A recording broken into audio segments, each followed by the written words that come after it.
Hi, and welcome to the THC Show with Neil. I'm your host, Neil Magnuson, where we try to expose the truth, provide some hope, and some mechanisms for change in a very screwed up world here. I do this show because I'm not happy with the state of affairs in our world, with the way that we're abused and exploited by our politicians that are supposed to be public servants.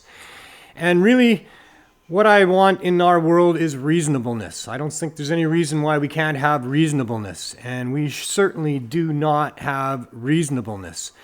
I mean, we didn't have reasonableness when we were the subjects of kings and queens or dictators and tyrants. They're not reasonable at all. That's why they're dictators and tyrants and kings and queens. They almost on purpose do unreasonable things just because they can. And our people, the people of this planet, have been slave and subject to these groups for millennia here. For as long as there's been human beings, there's been somebody who says that they can be in charge, and corruption flowed from there. And corruption flows and runs very deep in our country and in the United States and in all the countries around the world. And it's just not reasonable that it should be that way. I mean, these people that are in charge of us in Canada here are elected into those positions, are told that they're public servants, that's the job that they're running for, and yet when they get into power, they think they're in power, and they think that they can just make whatever laws they want and satisfy their own ideological desires, and they've got 4 years to do that, and then if they spend enough public money at the end of those 4 years, then they can get another 4 years. I think we just watched that last night in the election, that spent his way to overcome, Mr. Trudeau spent his way to overcome the scandals that had plagued him throughout his term, and got a much reduced seat count in our legislature, but still holds a minority parliament. But he's in contempt of us as people here. It's not the freedom that our forefathers fought for. It's not what's right in a world of what should be right and wrong obvious. And freedom is the right to do or not do whatever you want to do or don't want to do unless you're harming somebody else. And it comes with an inherent responsibility that not only do you not do harm to somebody else, but you have to intervene and try to stop other people from harming other people as well. And that's our natural rights and responsibilities. But we've been trampled on for a long time by these so-called public servants in this so-called free country. And the only person free in this country seems to be a prime minister with a majority that can do whatever the hell he wants to do. And the rest of us are certainly not free by any definition. And we continue to lose reasonableness. I mean, it gets to a point where it's obvious that, something's not right. I mean, we've been in that situation with the prohibition of cannabis for a long time. In a world where they first tried to prohibit alcohol, but that was actually just to serve corporate interests that wanted to monopolize the sale of fossil fuels. But they prohibited alcohol, prompted by the temperance movement and the religious groups that went and said that alcohol was causing all this mayhem and murder and gang-related issues, and kids were getting drunk on their way to school, and people were dying from bathtub gin, and all the rest of the problems that are associated with prohibition. And certainly what we should have learned during that stage is that prohibition doesn't work if what you really want to do is curtail the abuse of something that's causing problems in our society. In fact, the attempt to prohibit increases the demand. It guarantees an unregulated black or underground market, and there's all kinds of consequences and results of that are very damaging, very costly to our society. And it's just not reasonable. I mean, with alcohol prohibition in a so-called free country, yes, prompted by the religious groups and the temperance movement who talked about all the mayhem that alcohol caused, but still, this was a free country. And Americans, home of the brave, land of the free, really felt that their public servants were their servants and that their rights were paramount. So that when they prohibited alcohol, it wasn't the consumption or the possession of alcohol. It was simply the manufacture, distribution, and sale of alcohol that was prohibited. People were still allowed to have alcohol. It didn't matter where you got it from unless they found that you were buying it off of somebody that shouldn't be selling it. But certainly being in possession of alcohol and consuming it was not a crime, nor should it be a crime, because free people get to consume liquids if they want. There's nobody that can tell them that they can't. Irrelevant as to whether or not you consumed liquids or powders or herbs or whatever it is, you hurt somebody else, and that is an issue for society. That is an issue for our public servants, and that's when they can intervene. But this whole idea that they can prohibit a plant without any justification, Well, I shouldn't say that. There was justification for it, but they were lying through their teeth. And if you're going to tell a lie, tell a really big lie. So what they said is that this amazing herb that promotes peace and love and feelings of well-being and camaraderie and social interaction was actually doing the opposite. It was causing people to be violent and insane and murder and rape and be completely uncontrollable whenever under the use. And that lie went on, perpetrated by William Randolph Hearst with his newspaper empire and his trove of trees that he was turning into paper for his newspapers and didn't want to have to compete with hemp. And so he started writing stories to support the government's position, where he would lie about cannabis's involvement in different murders and other horrible crimes that happened. Wherever he could, he'd insert a line in those stories about suspected that the person had smoked a joint before doing these heinous acts. And so reefer madness was rampant all over the place, and everybody was afraid of this crazy drug from Mexico called marijuana. They didn't call it cannabis. William Randolph Hearst never called it cannabis because people knew what cannabis was. They knew what hemp was. It was one of the main staple sources of all kinds of different things in the United States. It was a mandatory crop for people getting land from the government from 1619 to 1798. Everybody had to grow hemp because it was so valuable. But its valuable became out of control for a number of different corporations and groups that had substitute patentable products. And so they decided to say it was a crazy drug from Mexico, making people violent and insane, and they called it marijuana. And they managed to squeeze it through Congress at the time. There's a bunch of stuff. If you go back and read The Emperor Wears No Clothes, you can see the history on how all that took place and how they managed to get that put through. But by the 60s, and with the peace movement and the hippie movement and the Vietnam War returnees, it was becoming pretty clear that cannabis was not a violence-inducing substance and that they'd been lied to by their governments. So they held an inquiry into it in the United States. They had one here in Canada too, the Schaefer inquiry. And it was determined that no, cannabis doesn't make people violent and insane. It actually calms people down and makes them peaceful. But it concluded that it can be the result of being stupid, stoned, and lazy. And so that was the new dictate from the government in the United States is they had to prohibit cannabis with the criminal law, including possession of any sort, because it was going to cause their population to become stupid and lazy and not be willing to fight for their country and all those ridiculous lies. It's just been going on too long, and we all know it's unreasonable. And yet here we are. We're born into this situation. We're told that, the governments are making the rules and we better obey the rules or else we're going to be in trouble. And so most of us just go along to get along and we obey those rules and we're scared of the government. And I guess we should be scared of the government. You should fear your government. You should fear your police because they're all just in cahoots together with these big corporations. And they're running a protection racket for the corporation's goods. And the biggest, most glaring example is obviously the attempt to prohibit cannabis. Cannabis is one of the safest substances in our environment. According to DEA Judge Francis Young in 1988, he declared that cannabis was the most safe therapeutically active compound known to man, found in nature. But here we are. We fought hard to prove those truths. We put on all kinds of different rallies and actions and movements. We had letter writing campaigns. We did all kinds of different campaigns to try to tell the truth because we knew we had the truth on our side. That cannabis is not only safe, but it's extremely beneficial. And it's so beneficial that there's many people that are seriously ill for which cannabis is their only reprieve. And those sick and suffering Canadians have really been left behind again with this so-called attempt to legalize. And legalization has meant that by their own definition, non-medical government stores get to exist and sell people what they call recreational cannabis that really can't be trusted at this point. We're hoping down the road it will. But at this point, there's 22 sprays that they're spraying on that. If they're not spraying it, they're irradiating it. If they aren't doing any of that, it doesn't matter because it's way overpriced. Even the packaging is enough to turn most people off. Who would want to support that kind of single-use plastic packaging? And the biggest problem, of course, is that the government is still criminalizing the people that aren't part of their system. And that's just horrific.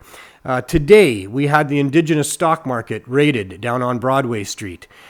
Standing on the unceded land that they occupy, delivering medicine to people that need it. They are one of our contributors with the CSP, and now it's doubtful that we're going to get our contribution from them this time around. And what's that going to mean? How many people are not going to get what we give out to help them get off of street drugs? How many people are going to be dead and behind dumpsters because of the CSU shutting down the stock market and these other dispensaries?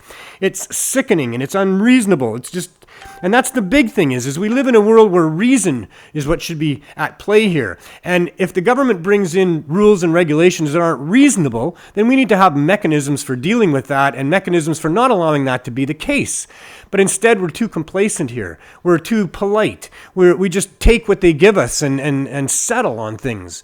And it's just not right. And we need to not do that for the generations ahead, because our grandchildren and their grandchildren are going to suffer under the powers of these crooks if we don't get it right fairly soon here. They have the technology. If they're allowed to bring in the legislation that they're bringing in and that they have brought in and continue to do that, then that does not bode very well for the generations to come. And I think it's on all of us now that are here and alive before our grandchildren and their grandchildren to do something about this, to continue to fight the fight until reasonableness takes control, because it is certainly not reasonable.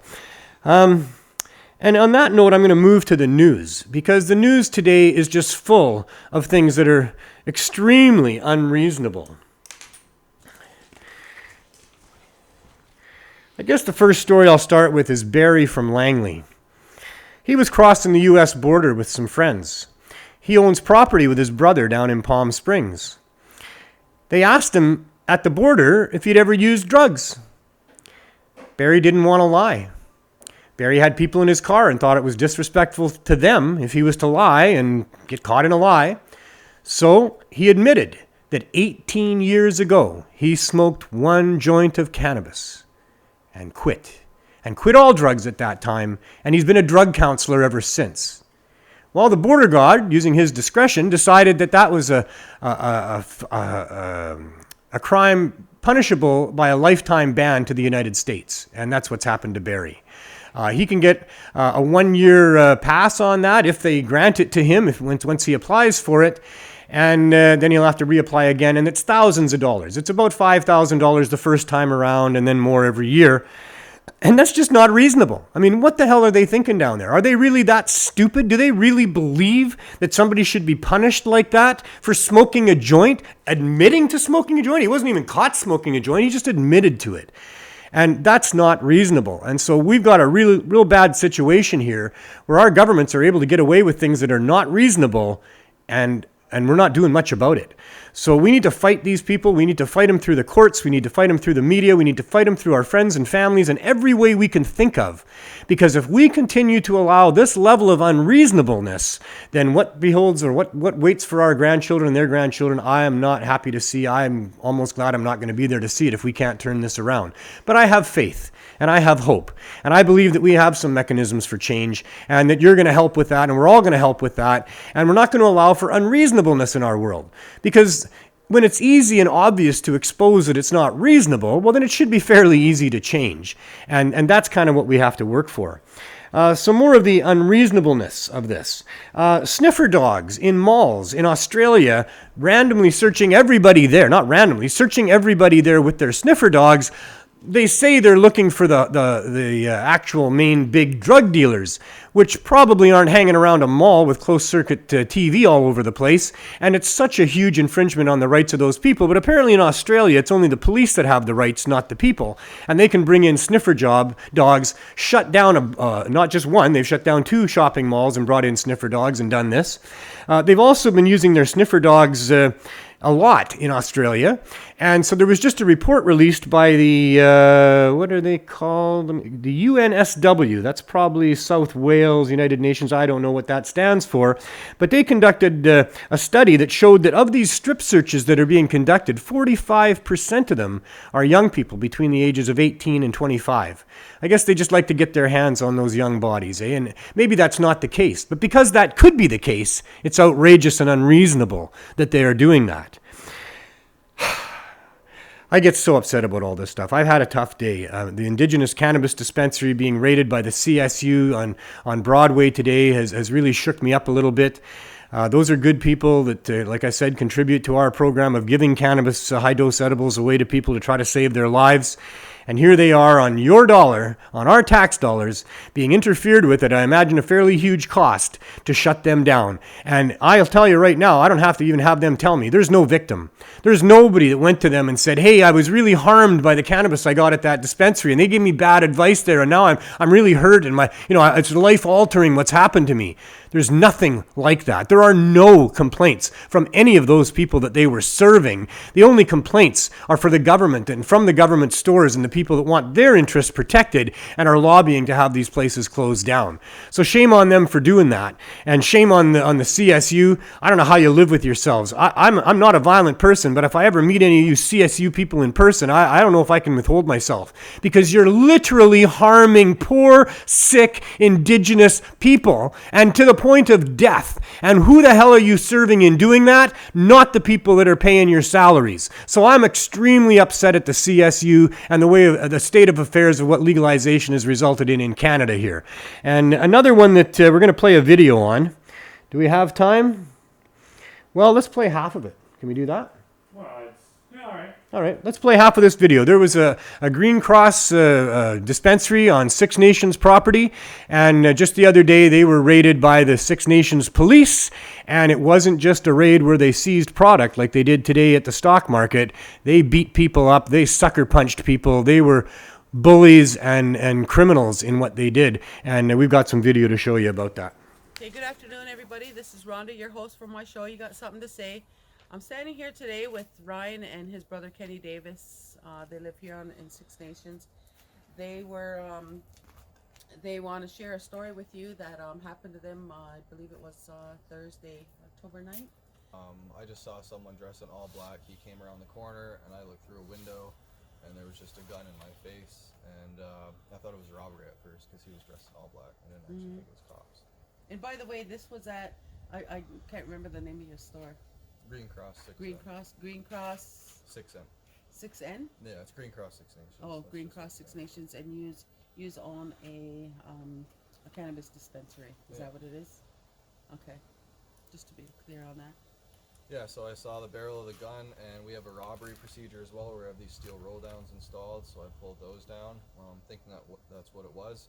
And they started banging on the door, and then we kind of knew it was a raid, but didn't want to open up after there was just a gun in my face. No warrant was shown. I didn't hear Six Nations police, but it all kind of went into chaos then, right? And when they finally got in, we were all laying on the ground minus Dal, because he has a trach tube, so he can't actually lay on his stomach. He had to be on his knees with his hands behind his head. But Kenny and I were both laying down, and Is this on the inside of your building? Sorry. You're laying on the floor then? Yeah, I was laying on the floor. Okay. They came in. I remember looking back at them, seeing them come in, and then I just turned my head back and I had my hands out, like I said, fully laying on the ground, nothing in my hands, fingers out, and then I got sucker punched out of nowhere, and I turned my head like this, and at that point I had my eyes shut, and then they started kicking and stomping on my head, and they were wailing on me pretty good. The black eye, you can kind of still see it from the sucker punch. Close your eyes a little bit. You can see it up there. Looks yellow, getting yellow, yeah. Yeah, it happened a week ago, so it's starting Looks to like you heal have now. some swelling still though. Oh yeah, this side of my head still hurts. While they're banging on the door, the main entrance to get in, officers went around the building and smashed out the glass. Like every single inch it sounded like. It just sounded like firecrackers going off. I'm still in shock because like I said, I gave them my trust. When they came in, I looked back and looked at them, and then I just looked at it, I was like, okay, they're gonna cuff me now, and then they sucker punched me and started stomping on my head. So like, I had to have my eyes closed half the time because like I couldn't believe what I was seeing. Like it was scarring, right? Like it. It's traumatizing. You know, how old are you, right? It's just disgusting. I know. I woke up this morning and I was already upset, and I was already going to talk about unreasonableness. And then I find these stories that... and just happening today, too. You know, it just blows my mind that our public servants think that they can get away with it, and they can't. Spend our money and hurt people. Apparently they can. Yeah. So it's 4:20.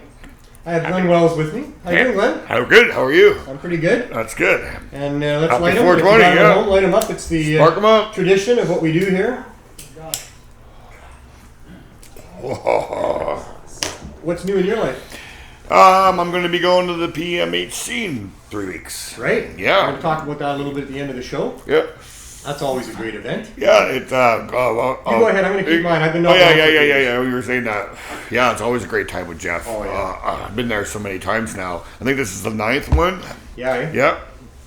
Yeah. So we're going to drive out A there. little bit different this time, I'm told. They're going to have vending, but it's not going to be like usual vending because there's real fear about these asshole public servants. Yeah, so he's saying no cannabis, open cannabis there won't be open sales. cannabis vending, but you're allowed to gift 30 grams to somebody. So there's going to be some ways around that. I mean, bring a bunch of cannabis if you got it and you can gift it to people. Yep. They can gift it back probably. Who knows what the vendor lot of will give gifting you. of different things You buy back and something forth, from you his know? booth, right? He might just give you a gift. You That's never right. know. So, right? I know Jeff, and he's going to make that work as best he can, and Yep. nobody will be left without Herb, I'm sure. And they're looking for sponsors too And still. they're definitely looking for sponsors Yep. still to come there. Jeff's really in need of sponsors, actually, so if you thought it was sold out, it's not. No. And he could really use some support there. I've already got my judge's kit. Jeff, who puts on this event in Saskatoon, has supported just about every cup that's come along since he started doing his own cup, and Yep. maybe even before that. And he usually comes here too. And yeah, he usually comes here for all For our Halloween. events, and Isn't he usually here for Halloween? I don't know, maybe. Yeah, he's I think there so. Halloween. Yeah, I think last year he was here for Halloween. Halloween party at CC Yes, coming up. yes. That's it. I think it might be the best. I didn't know if I could say that publicly. Well, I just did. Yes, I'm invited to that party too. Don't come without a costume, Yeah. especially if you weren't invited, because then we'll know who you are. If you weren't. But if you come with a nice disguise on, you can come on in here. And if you walk in with a Star Wars outfit, you'll probably get in. I think if you're just determined to come here and have fun, spread some love, imbibe in some herb, Yeah. you're good to come. You're good to Cannabis come, yeah. Culture on the 31st. 30th, I think. 30th, that's right. I think it's on the 30th, It yes. is the 30th. The 30th, It is yes. the 30th because Yep. there's a Holloweed party at Thornton Park on the 31st. Yes, so- I'm doing all my upcoming events during our segment. Oh, here. there What's we going go. on? We're being social, right? Oh, yeah. So let's talk about social stuff, right? Why not? It's always good to be social. What else is new with you? Oh, not much. I just finished the elections. 5 days worth of the elections. Yeah. How was that? Oh, tiring. Yeah. 4 days at advanced polls, but on the last day we had lineups right to the wall, and we're in a gym, so Okay. it's a lot of people were out. Then yesterday I worked 16 hours from about 6 in the morning till 10 at night. Wow, that's Yeah. hard. Yeah, but it was 16-hour shift. $23.50 an hour. So I make close to $400. I'm not whistling at the $23.50 an hour. Yeah. That's not a bad wage, but if No. you're working 16 hours, I'd say the last 8 should have been at like 46 or 50. Yeah, they were talking government of Canada here. Well, aren't they the ones who put in these rules about not well, working overtime? and we worked Thanksgiving, the stat, but we don't get that. Right? Shame on the government for that. And I think it's because that rule that you got to work the day before and the day after. Oh, maybe you're just And- part-time workers. Yes, But still, a yes. 16-hour shift working for the government. I know. There should be better compensation for that. Yeah. It just seems a little unreasonable. Yes, Kind of- but to make $400 in a day, That's pretty I good. like that. I actually over those 5 days, I pretty much made my whole disability check. Nice. So almost a whole check for Roxanne and Isabel I, shout out to Roxanne, by the way. We worked there a couple of years ago. Oh, yeah. It was a good time. Oh yeah, it's great. It was long hours. It's tiring, but you meet a lot of people there, and Yeah. it's a pretty fun time. Was the mood good? Yes, I was a supervisor. Yeah. So with all the people in the gym, I'm taking care of all of them. So answering questions, taking care of the public and stuff like that. It's not the first time I've done it. I've done it since 1990. Oh. So I've done provincial ones, federal ones. I think this will be my last one. Yeah. Yeah, it's Why? been it's really sore. 16 hours on my feet. And Well, do my you think it'll be that way in scoliosis. 4 years again? Yeah, we'll see. 4 years, I'll be 58. Trying to say something there, Ryan? No, I'm just saying I'm getting older and maybe a little bit more sore. Well, to be honest, we worked at a couple terms or a couple elections ago. Yeah. And I'm in my 60s now, and I decided not to do it this year. Yeah. And, Roxanne's health isn't great all the time. She doesn't feel great a lot of times with things going on with her. So we decided not to do it this time, even Yeah. though the money's there, and I could use the money. Oh, we can always use the money, right? Yeah, I've left myself a little short, but it is what it is. We just you got to be able to get up, keep up with it, and be able to do the job. Yeah, I just And I'm spent not sure I $800 could on tires so I can get to Saskatoon. I'm making sure that we're not going to be going off the road while we're driving, right? Well, that's good. You don't want to be going off the No, road. no. I mean, one of the big issues, Brand of new course, in tires. driving in the wintertime is the other drivers around. Just be Yes. careful on that. Yeah, Anybody and the making truckers. that trip, be very careful with that. It's not a great time of year to be traveling for sure. But it's a great event to be going to. Now we're back to the I'm prairie from tires. Toronto. I could drive in the snow. Nice. Yeah. I guess that's just because I'm from BC and Yeah. I'm a softie here, and I don't even know what snow is probably. And I know when my to pull Ontario over. friends tell me, you think this is cold? I wonder if I should go It buy could boots. be all the it could be all the good weed that we have here. Yeah, in it could Vancouver be. that, It could be. makes it so I don't feel the cold as much. Yeah, that's probably it. Eh? I mean, you can do it with rum as well. Apparently, I'm bringing Jeff's friend Chris with me. Right. So Chris offered to pay for the gas if I bring him. Nice. So I don't have to pay for any gas. That's a good deal too. And then my Are you car's going there built. with high guys or anybody else? as well? Yes, hi guys. Maybe entering. I'll know when they get back from Mexico. And what about CannaMatch.ca? Are you going to be promoting CannaMatch, that I'll be there. Yes, You'll but be I there. don't get anybody sponsoring money. But You're going to put a sign up in a booth. Yeah, or something? I think I got a banner that I can bring with me. And how's that doing for you? Oh, pretty good. 3,500 people so far. And is that an increase from say a month ago? Yep, 100. 100 people. Yep. 100 a month. So far. So far, we want 5,000. How long have you been operating? 3 years. 3 years, 3,500 people. Yeah, That's pretty much about 100 people a month. Yeah, about 1,000 people a year. It's not too bad. Yeah, Yeah. that's about right. So that's good. And tell us a little bit about CannaMatch. So people that smoke CannaMatch. weed Can meet other meet people, other people who who smoke smoke weed. You can fall in love with each other. You can just hang out and smoke, doobs together, do dabs. When you sign up, you get to choose what you do. If you like to smoke, if you like to dab, what you like to dab, and what then you want do to you do. match those cards up? No, it's all an algorithm. Oh, it's all in Yeah. This one with this one, yeah. You're a little matchmaker sitting at home there.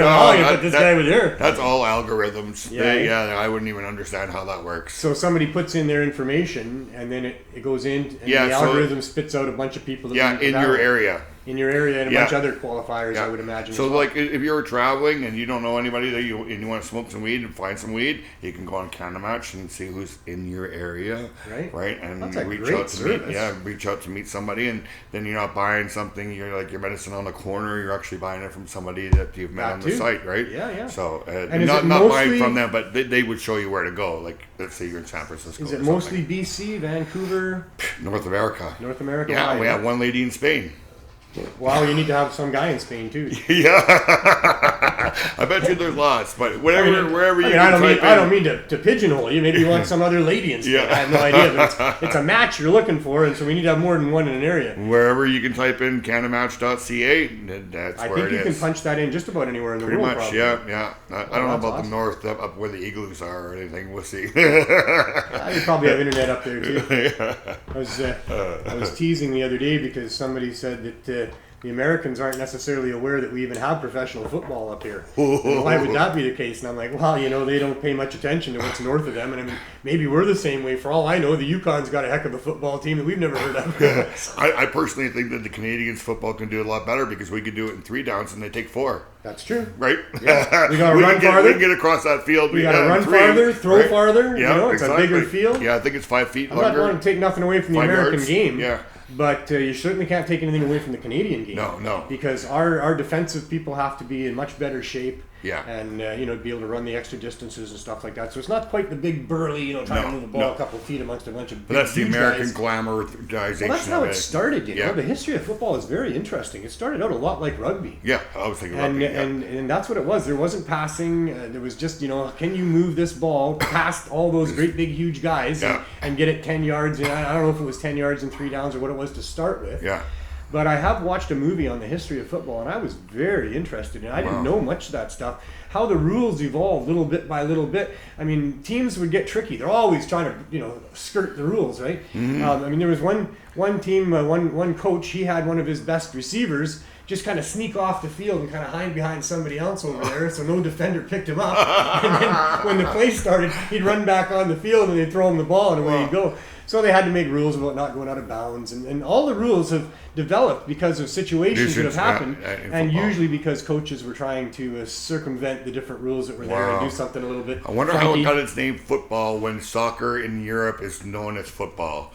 I don't know. They probably grew similar times. You think so? And, yeah. I don't know that the American football thought they were stealing the name off the Europeans. So No. I don't know that. Because really, it has nothing to do with your foot. It's got something to do with your hands. Well, it's got some things to do with your foot. Well, you got to kick it to you the kick it field away goal. when you Yes. haven't made your 10 yards. Yes. And you kick but for field most of the goals time, and we're extra using our points. hands.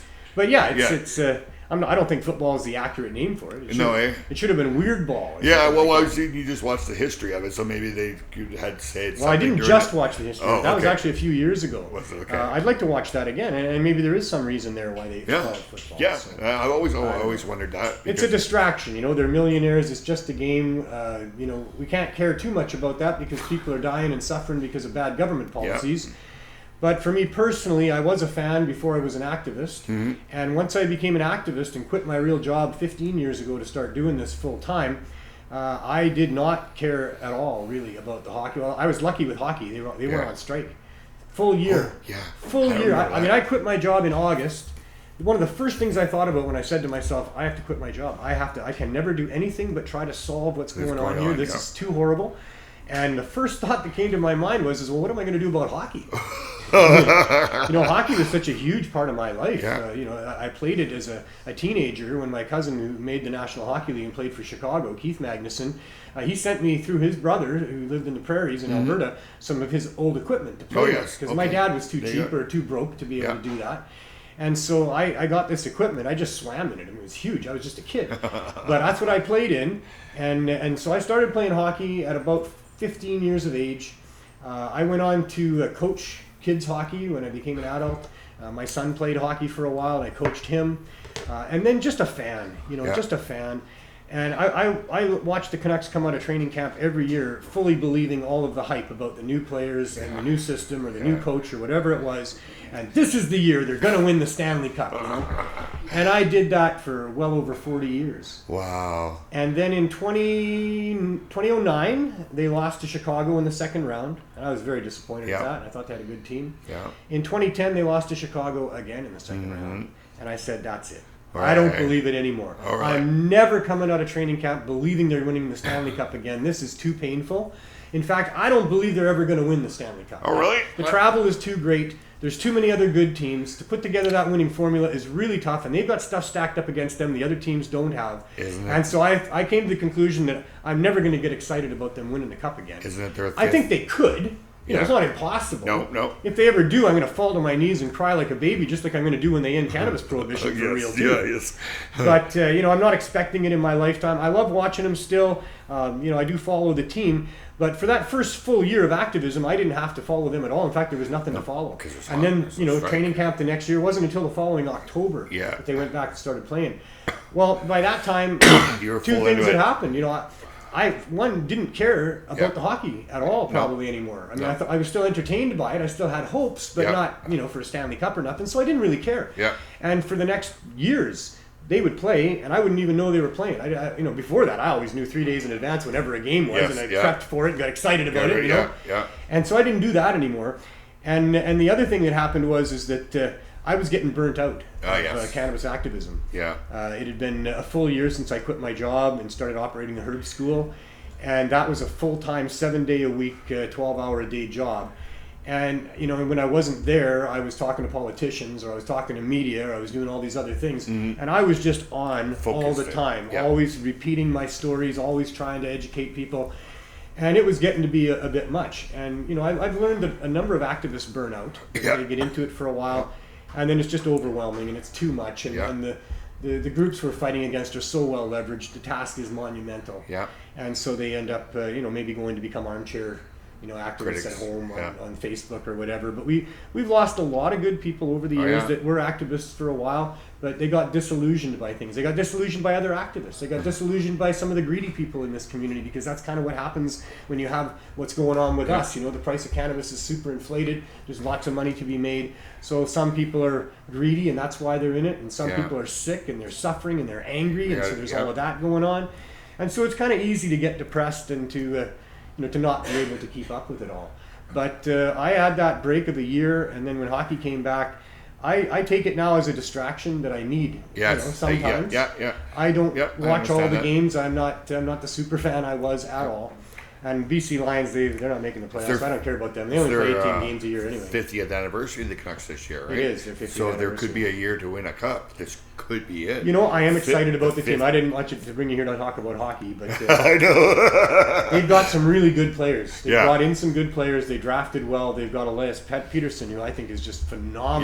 yes. And a good And supporting Horvat's cast. just started going. Yeah, a really good He's- supporting cast around him. He is a major superstar. That kid thinks the game like I've never seen anybody think the game before. Maybe Bobby Orr, maybe Wayne Gretzky, maybe he's a combination of somewhere in there. Yeah. He's amazing. He definitely grew And up so with I him. got a little hyped about the season this year.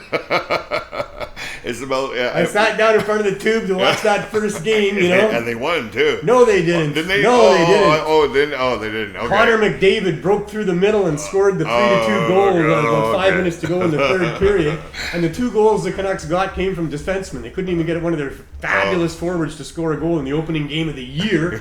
So now I'm hesitant now. Yeah. You know, a couple Maybe I days should later we move got on the from- next game. Yeah. And now they're playing Calgary. Well, they didn't score a goal at all. They got shut out 2-0. Yeah. Well, I was like, oh man, okay, that's a reality check for me. I'm back to ground. And then These they other went teams 4 have games. really good players too, and it ain't going to be a cakewalk like I thought. No. And so the third game, I thought, well, I'm going to watch this. Yeah. But, you know, I'm a bit apprehensive. And if they lose, you know, then I'm not That's on the it. bandwagon 3 for this strikes. year. That's it. I won't have faith.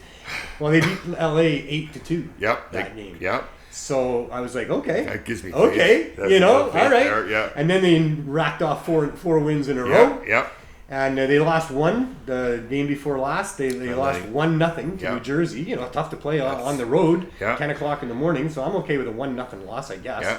And then they came back and beat the Rangers 3-0. Yeah. And then today they played Detroit. Today they play Detroit. In See, De- I'm in- missing the game today, in right? Detroit. Well, because I I don't got know my yet. priorities. Yeah. This is my priority. And talk about priorities. We've got to get on with the show. Yes. That was a great 420 session. Thank you, Glenn. And No we'll problem. Thank probably you. see you next week. We'll see as you we next usually week. do. Yes. And I'm going to go back over Back to here your for a vi- minute if I can, Neil. Because up next is the Martin Medical Moment. Those of you familiar with the show, it's when we talk about the medical movement towards freedom and access for medical patients. And it's called the Martin Medical Moment because Jerry Martin is a dispensary owner who was, after 4 years of being in business, was raided by the RCMP, the local RCMP in his town. He's now been facing charges and threats of jail time, and they've certainly seized so much of his stuff that he'll probably never see again. And so Jerry's launched a constitutional challenge, and good on him for doing that, because that's the way we have to go. When you stand up to these bad laws and open up and serve people in violation of them, you stand a chance of being busted and raided. And when that happens, your path is changed, and now you get to go through the courts and see if you can talk about reasonableness in the courts. And so far, so good with most of our court challenges. I think we've won 15 out of 16, and the 16th one we lost, but it's on appeal, and we'll see what happens with that. But so far, lawyers have been able to expose what's not reasonable about telling a sick person they can't have a healing herb that might help them with their serious condition. Like, really, do I have to say those words? Do we really live in a so-called free country where I have to say those words, that our government is using our tax dollars to try to prevent sick people from getting access to a healing herb? It's just not reasonable, and that's really not the right word for it. I should be swearing my head off right here, but you know, I try not to do that too much. It's appropriate sometimes. It's probably appropriate here, but that's what's going on. So Jerry, in a small town in Whitewood, Saskatchewan, opened a dispensary. There was a bunch of dispensaries opening up across Canada. There was talk of legalization. There had been the Allard case where Judge Phelan here in Vancouver declared that the attempt to stop people from growing for themselves was unconstitutional and that people should have access through dispensaries. In fact, he called storefront dispensaries the heart of access for medical patients. And yet, 4 years into it, Health Canada sends Jerry a letter saying cease and desist.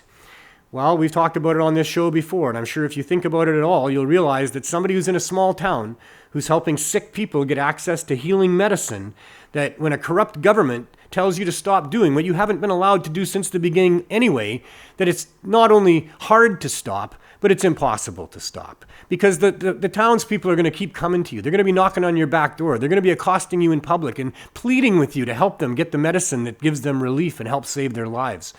So Jerry kept selling through his dispensary. He had a complete medical model. Everybody had to have a doctor on board. He was trying to do it exactly the way he was supposed to do it. But they sent in the RCMP one day, put him in handcuffs, took him away, closed his store, seized his assets, and now he's been on this almost 4-year battle to have the charges dropped, or, they're not going to do that. I talked to his prosecutor. They said they're absolutely not going to do that. And so Jerry's awaiting the outcome of what's going to happen here, maybe as early as this coming spring, to find out his fate in this extremely unreasonable world that we're living in right now. So good on Jerry for doing that. We need good people to not only break bad laws, but to fight them in the courts when that area is blocked. And I'm very happy to be joined in studio by Jerry again. He's here every week to update us on what's going on. How you doing, Jerry? I'm good, you? Well, I've been better, really. I've been fighting off a cold, coughing up yellow stuff for the last better part of the last couple of weeks on and off. I haven't had a cold in 2 or 3 decades. I never get sick like that. I get stomach issues because I'm an idiot about how I eat sometimes. I have cravings that I try to say no to, and that just makes it worse, it seems, sometimes. But my stomach's not too happy with some of the foods I put in there over the years. Sugar-based, all sugar-based. Yeah, right? yeah, it's killer. And so I'm trying on that, but I still struggle with it. But this time it's something else. This time it's actually, thick-headed congestion, coughing up nasty stuff. And Weather change. Yeah, weather change or something. I'm not sure what it is, but the days that you don't feel good make the days that you do feel good all that much better. So I'm okay with having rainy days once in a while, and I'm okay with having days where I don't feel great once in a while, because at my age especially, when I feel good, I know it, and I'm happy about it. So For sure. What's new with your case? Well, we filed the constitutional challenge. We've submitted the affidavits and the will says. Got a bunch of witnesses. Yeah, we got a few witnesses. Some good ones, I hear, too. Yeah, we got some real good ones. Yeah. What's the gist of your case? Like, what are you arguing? It's all back to reasonable access. Really, Right. is the main one, right? That reasonable access is being To denied. everybody, not just to the people with credit cards and homes and that. I mean, I think your lawyer should take a little more of a personal view of your particular case as well. I don't know if that's within the scope of what he can bring forward. But as I mentioned off the top, you were in a no-win situation. I mean, you can't stop helping the people you're helping, or you're going to feel terrible about that. You keep helping the people that you're helping, and they're going to make you feel terrible about that. I tried to take a day off, they'd be knocking on my door. Yeah, It's a small town. So. I know what that's like. Yeah. And I know I guess it's joy that you feel when somebody expresses to you that what you've just done is going to help them in phenomenal ways. Like to be a dispensary owner, and those people that are suffering, that you're finding relief, or things that give them relief, they are so appreciative that it warms your heart. Gives you a sense of purpose on this earth. Sure that's does, for eh? sure. Some sort of fulfillment for sure.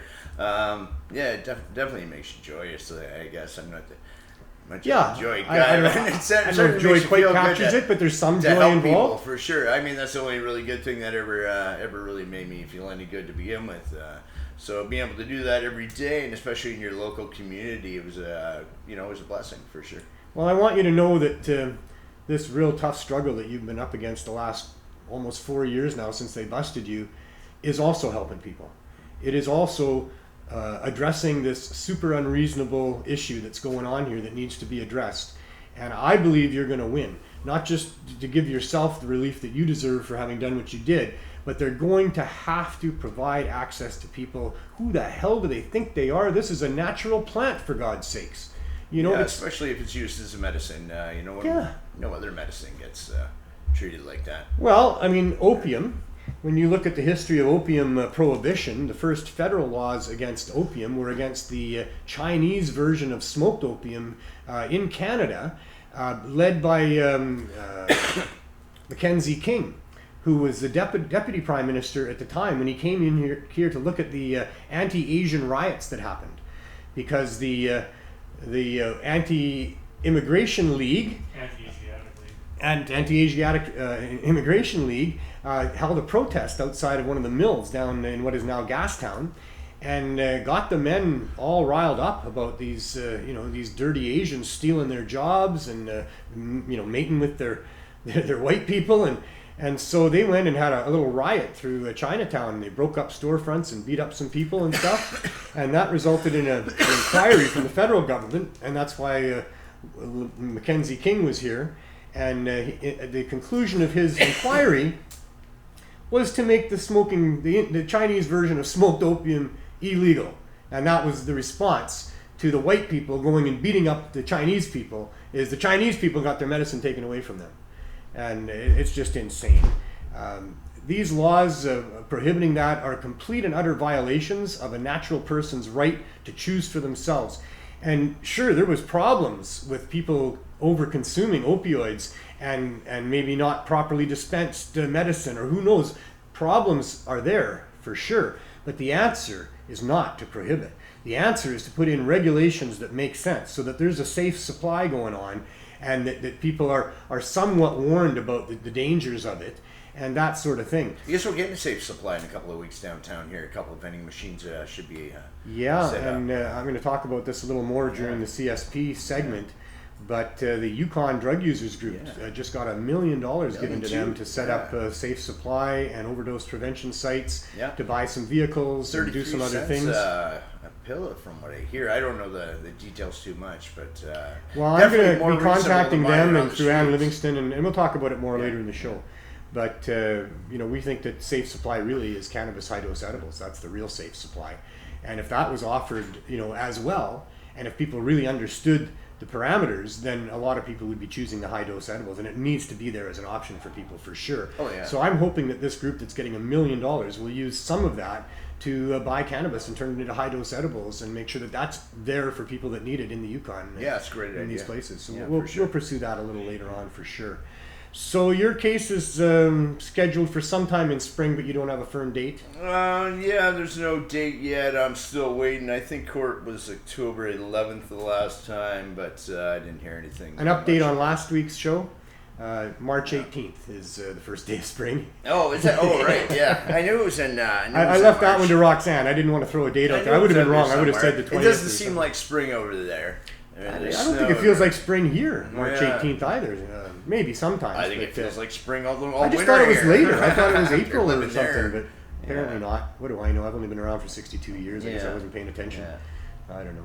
But yeah, your case is coming up sometime in spring. Yeah. I mean, the closer we get to March, without them actually setting a date, tells me that it's going to be pushed farther back than that. Right. And it's been pushed back how many times? It's been 40 years, so 41 40 or something. plus times that they've Yeah. Reset your trial date. Oh well, that Or reset actually the not even trial set your date. trial date, That's but, how many times I've been to court anyway. So Yeah, I guess that's my not all lawyer's been to resetting a court. trial date, like you say. That's Yeah. different Cha-ching, appearances for cha-ching, different cha-ching. things. Oh yeah, criminal misuse of our public funds involved in that for sure. Oh, The cost yeah. of the courts and the court personnel and all the rest of it. Yeah, it's So ridiculous. it's a horrible thing. We'll continue to follow you as it goes, Jerry. I Yeah. hope it's going to be a victorious end to it. I really believe it is, and Yeah. we'll keep punching away at it until we get that going in the right direction. Anyway, so All right, brother. thank you so All much right. for coming on. All right, thanks for having me on. Cool. Did we want to play the other half of that video, Neil?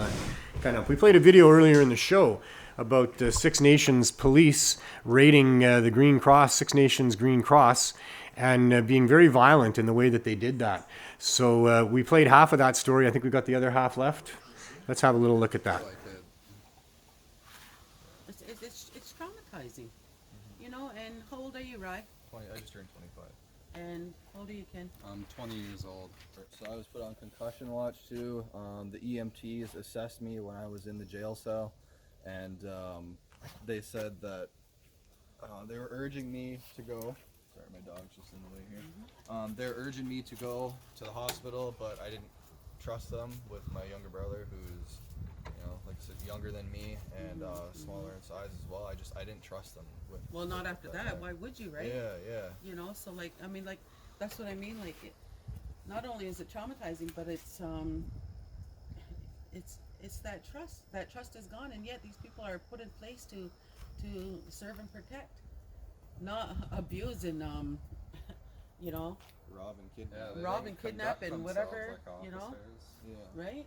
So how do you, I mean, like you're told to respect, you know, the ones that protect you, but you know, obviously, and they're the ones hurting you. Mm-hmm. That's what I don't get. Yeah, I'm still in shock. Like I said, I still can't really believe it happened. But the reason we're coming forth and saying all this stuff, for being completely honest, is because it can't happen to someone else. I have a friend, one of my best friends actually has an issue with his brain. He can't play sports or any contact sports or anything like that because if he gets a hit to the head, he has something, I think it's like a vein or something, but it could explode and it just fills his head with blood, and so I'm pretty sure what happens. But point being, he can't play sports at all, so you can't go around kicking people with, you know, steel-toe tactical boots. I mean, you could have been that person, Yeah. you know, and they would not have known that, right? More than enough officers came barging in, and we were all no resisting arrest charges. We were all on the ground.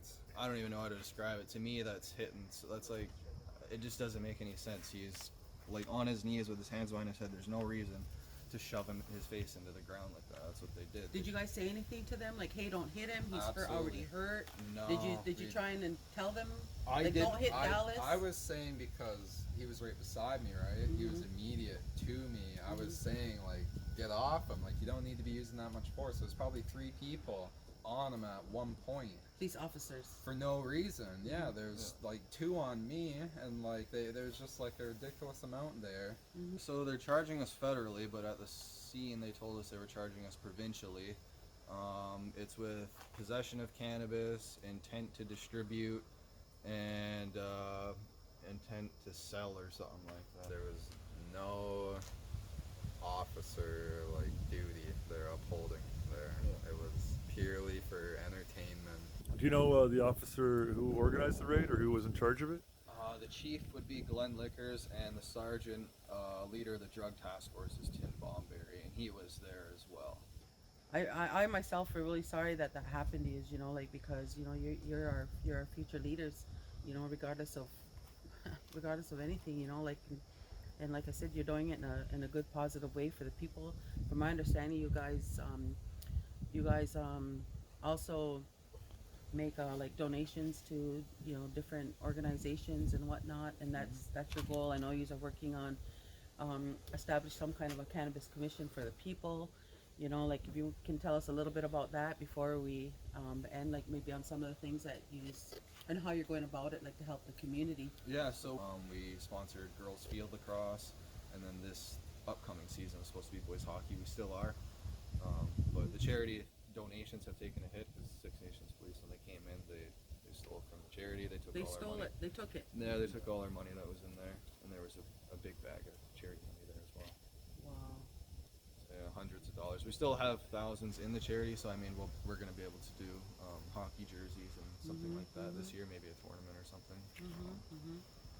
Well, guys, you know, thanks a lot for sharing your story with us, and you know, if anything else comes up and you guys, you know, might have forgotten something, or you just want to just do an update with us on, you know, like, for especially when you know, either before, during, after court, whatever, you know, like, let's stay in touch, and, you know, and then I'm gonna go and, so thanks, guys. Again, Ryan and Kenny Davis, and I'm gonna make my way over to go and talk to Dallas Porter. He was another youth of our community who was assaulted during this this raid of the dispensary, and then we'll go from there, and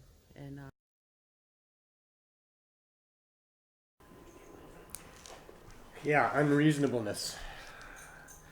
You know, it doesn't make any sense. That's what they said there, and that's the thing of it. None of this makes any sense until you follow the money.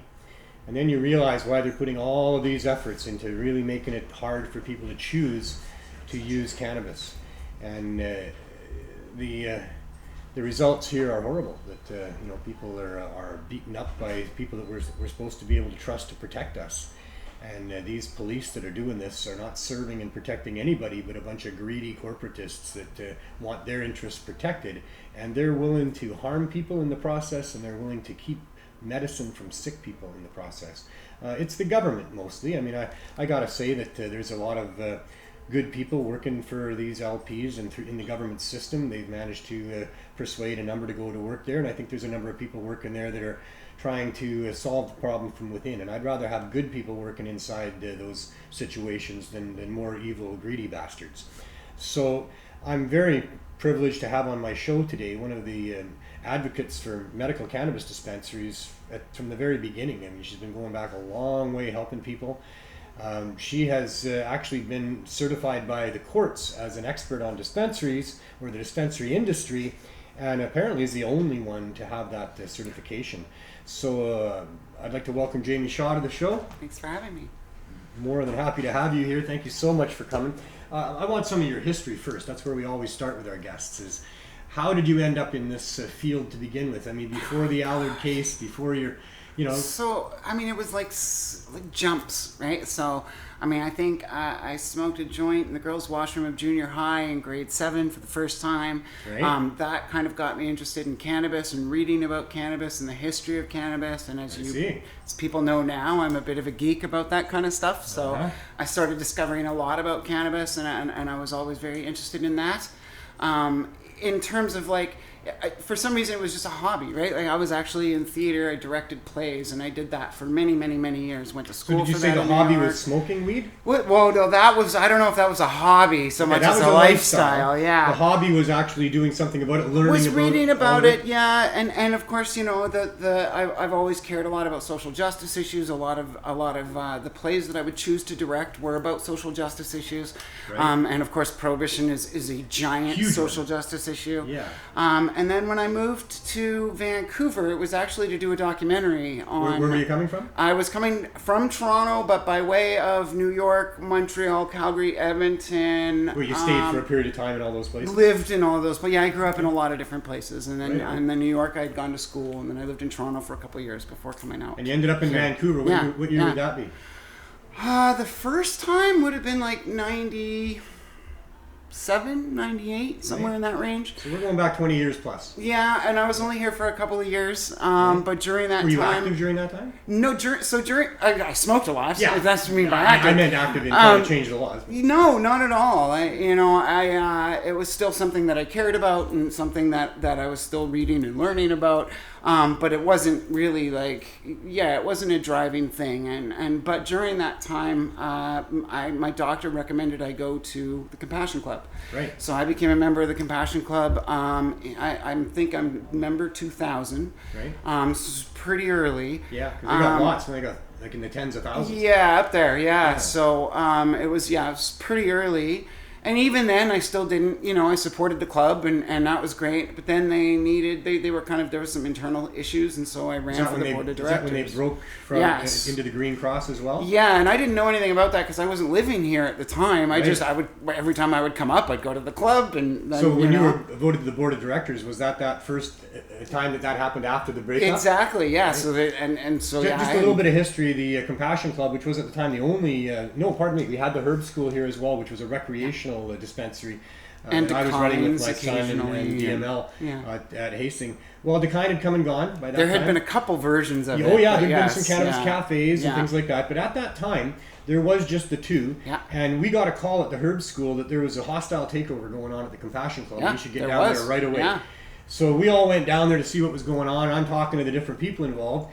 And I had the person that made their edibles, called Green Cross Edibles, tell me that there was a number of the membership that weren't happy with how things were being run, and that there was a group of them that had the support of the membership, and that they were going to change the locks and take it over. Yeah. Well, our friends were running the dispensary, and we didn't allow that to happen. But what we did negotiate, or what I negotiated with them, is that if you've got a bunch of membership that wants to support you and get their cannabis from you, and you've got suppliers that will make that happen, then you've got a formula for a business. And all you really need is a small storefront or even a basement suite. And you can make that happen. And as soon as you're selling to the membership, you can be paying your bills. And so that turned into the Green Cross. They rented that space up near Victoria. So I know them very well now. Yeah, and boy, but what I a kind of just wonderful dispensary they stepped became into as that well. space. Yeah, so Yeah. it was weird. But then Really I only good, served there well-motivated, professional people that wanted to provide real safe cannabis to sick people. Yeah. They ended up with all the right testing equipment and all the rest of it. They did everything just like they thought they should to satisfy their community and the governments that they were in violation of.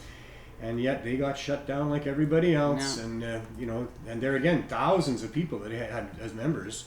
Yeah. And I know so many people, and they come to me all the time when I'm doing the Cannabis Substitution Project. I get people every time I'm there saying, where can I buy some of this? Where can I get this? I can't find it anymore. Yeah. And there's a few dispensaries in Vancouver that still have some. Yeah. You can get high-dose edibles here at Cannabis Culture, and you can buy joints and dabs here. And in other cities as well. Toronto still has one going strong, at least from like the old, I mean, I think something like, and here too. something like 4 of the 5 oldest in the country are still going. All of the next 5, not so much, hand, really. Right? But and even of those that are in that group, almost all of them are in queue for getting a provincial license. And they don't like that idea. They don't know what they're going to do about that. There's some talk about defiance, and we'll see how that all goes. Yeah. Just before I get to some more meaty stuff, CamCD, you were involved in that as well. I was, yeah. CamCD was an attempt for the industry to regulate itself, was it not? Yeah. Is it still going? It is. They are the legal stores part of that? Strange. Yeah, they had a pretty strong change in direction when I left. Yeah. And it took a little while for that to kind of come out, and so now they're a very, very different organization than they were before. Yeah. Well, that's too bad. Yeah. So what are your thoughts on this so-called legalization? I mean, what are you gonna say, right? Like, it's... Well, we can talk about the poor and the indigenous and the sick. But it's... They're all out of luck now. Absolutely. And it's like, I always kind of thought, like, reading and studying the history, I always kind of thought that there would be a change in consciousness in society before we ever legalized. And we didn't do that. We legalized it first, and there still hasn't actually been that shift of understanding that, right? And it's in fact, it's been kind of pushed the other way by a has. government that really doesn't want to recognize the pioneers or the real reasons behind legalization. To save political face, right? Yeah, it's exactly. like you don't very often see a government come out and go, you know what, we have to change this because we were wrong, but we still know better than everybody else, and now we're going to do it this. But we're not actually going to admit that we were wrong. It's just this was wrong. Yeah, we'll say that once, and then they're afraid to admit that they were wrong. I think that's all part of why they're continuing the reefer madness. Absolutely, it's like there's because a bit of pride. There's a little bit of you're a pretty big criminal if you're going to keep a sick person from medicine. Who the hell does that? Well, and it's still not medicine, right? So when Joyce Murray first started, some of what happened in our dispensaries, I think, was serious cannabis medicine. Absolutely, cannabis is. What I mean in terms of legalization, like even with our medical programs. No, by their own definition. In 2013, Joyce Murray first kind of came up with this platform for the Liberals. Right. And all of us that she showed it to and that she tried to get feedback from, we were saying, that's great, you're going to legalize cannabis. That was from the Young Liberals, right? That was like, here. Well, it was Joyce Murray that kind of picked that up and ended up bringing it to the Young Liberals, ended up kind of picking it up, and then, of course, the Liberal caucus picked it up before Trudeau was elected. Yeah. So he had no choice. Right. When Joyce Murray was showing that proposal around, we kind of kept saying, you know what, this is great that you're going to legalize it. That's awesome. Obviously, it didn't have all the details of what ended up in the Cannabis Act, but we kept saying, what about medical? And they were just like, you know what, once we legalize it, it's not going to matter. Yeah. And we kept telling them that it does matter, that it's a medicine, that people haven't just been saying that, right? Well, I think when they said it's not going to matter is because they were trying to get you to believe that there was going to be proper access for medical patients with the legalization because regime. They literally don't think it's they still don't think it's medicine, right? Well, it's hard when the doctors, colleges are telling you it's not. That makes it difficult for government. In Colorado, they're now allowing doctors to prescribe cannabis in place of opioids. Yes, as it should be, right? I mean, not just even just with cannabis, right? Like, I would actually argue that we should probably be introducing plant medicines into pretty much everything, right? Yeah. There's an example I like to bring up about digitalis, which is made from foxglove. Right. Digitalis is great if you've got serious heart disease. It might kill you still, but your chance of surviving the heart disease is a lot higher. So properly prescribed, but it's made from foxglove that doesn't do that when it's tea, which was also used in the Middle Ages for heart problems and heart maladies, right? Yeah. So it's like, if you know that somebody's got a family history of heart problems, why wouldn't you start them on foxglove tea and maybe they don't ever need digitalis? It's great. Develop digitalis because some people might need it at some point, but don't start like that. And because it's dangerous to start with. We really treat illness like it's something that we can nuke, that we can drop a bomb on, and that we can just kill everything around it. We talk of killing viruses and killing, and it's like that very approach is maybe wrong. Like maybe it's more about balancing things, and at least as a start, right? And so I agree with you 100%. we end up in this weird place place where it's like this plant that can't do anything to you, and it's like, oh yes, if you let it flower and if it happens to dry, you can do stuff with it that's a lot of fun. But it's not like opium or cocaine that's like highly synthesized, processed. I mean, it can be. Doesn't have the same addictive properties. It doesn't at all, right? And you had mentioned opium in the opium war earlier, and that one's a really interesting thing too, because opium had been eaten, it had been used in different formats for a long time. It was when Europeans introduced tobacco into Asia that suddenly it became an extremely addictive substance that was causing massive problems. Right. England, Well, it was introduced by the British, right? I mean, yeah, and they had a lot. They had a lot of it, and so they loved the fact that they could. And in fact, the very first drug prohibition in the world is the Chinese government dumping opium into the harbor, just like Americans did with tea later, right? As a protest to the British. The British ended up taking their cities and bringing in more opium, right? And so that's kind of the beginning. And then, of course, the British Empire grabbed a whole bunch of Chinese people and brought them over here, and Indian as well, and said, you're going to build the railroad for us, right? And we've got you hooked on opium, and when you're done, we're going to send you back home because you're using the opium that we kind of forced down your throats in the first place, right? I found out recently that the big financiers of London were behind a lot of the slave trade in the United States. A plantation owner, and these were not simple, just a few slaves working them. These were big going concerns. This was huge workforces that they had going there. And when they would want to expand their little empire, they'd go and apply for a loan, and the loan would be given to them based on the amount of people that they owned. Like, but they weren't the British people, have been involved in some bad stuff. Oh yeah, I know they were absolutely. called people. And it's what's But funny is like people. they didn't even do that. So slavery's been around for a very long Still time, around. from the beginning of time. Still here. But what's really interesting is when you look at it, it was very different in the past. It was something that, maybe your village got conquered, and so you guys would be slaves, but you could work your way out of it, and the next generation wouldn't be. Yeah, in fact, I found out through that documentary that a lot of the different work programs and different incentive programs to motivate a workforce are actually coming out of those days of slavery. Which isn't how surprising, they motivated really. their slaves but, to work. The era that we're talking about now, that's sort of like our kind of, past era, recent past era, really started with the Spanish. They had been invaded by the Moors for a long time from Africa, right? And when they finally kicked them out, they were angry. And so they went. What they also did was find first the Canary Islands and then, of course, Cuba and everything in the Caribbean. And what they started doing was right around the same time that sugar started being refined, when we're talking about refining drugs and increasing their addictive potential, right? They needed a workforce for the sugar plantations. They were angry at the Africans. They were trying to take over African land. It was a perfect fit for them. And then it just evolved from there, where suddenly all these different white societies, at a time when even Irish and Italian weren't considered white, right? These white societies suddenly just decided that, we can totally enslave another race and use them as labor, and that existed for a long time, right? And now it's still poisoned. Every conversation we have about race today is poisoned by that. That's how powerful it is. Looking at that people are still would growing up with trauma from. But that's really unreasonable to capture people and make them work for you and all the rest of that. Absolutely. The greed-fueled exploitation of people and the hate-fueled exploitation of people with people of color and indigenous people has been going on since the beginning of this. And here we are, still doing the same thing. Still doing the same thing. This so-called legalization leaves the poor people out in the cold because they can't access through the government stores, and they're not medical anyway. Right? Yeah, it's a plant. I mean, the whole reason the dispensary movement really took off in the first place was San Francisco, and it was two groups of patients. It was HIV patients first, and then it was cancer patients. And at the time, Western medicine had no treatments for either of them. Those communities were, if you had cancer, you were going to die. That's what it meant, and there was nothing else to it, right? That's it. And same thing with HIV at that point. There was no cure. There was no prolonging anything. There was nothing. So the medical establishment had completely let these people down, and they found relief in cannabis, and they started finding interesting results in cannabis, and more people started finding interesting results in cannabis, and more people started rediscovering all the different medicinal ways that had been used just 100 years earlier, right? So does that predate the Compassion Club in Vancouver? Absolutely, and yes. Ted's store in it does, in yeah. Victoria? It's 1991. Thomas O'Malley in San Francisco. San Francisco Cannabis. So that was an impetus. For Absolutely, the it Club was. for sure. Absolutely, it was. Yeah, and to VCBC and VIX and that started it, right? Yeah. And then we ended up with a proliferation of dispensaries, and then the city said they'd license them before they were legal, and then legalization turns into not supporting actual medical dispensaries, and so here's where we are.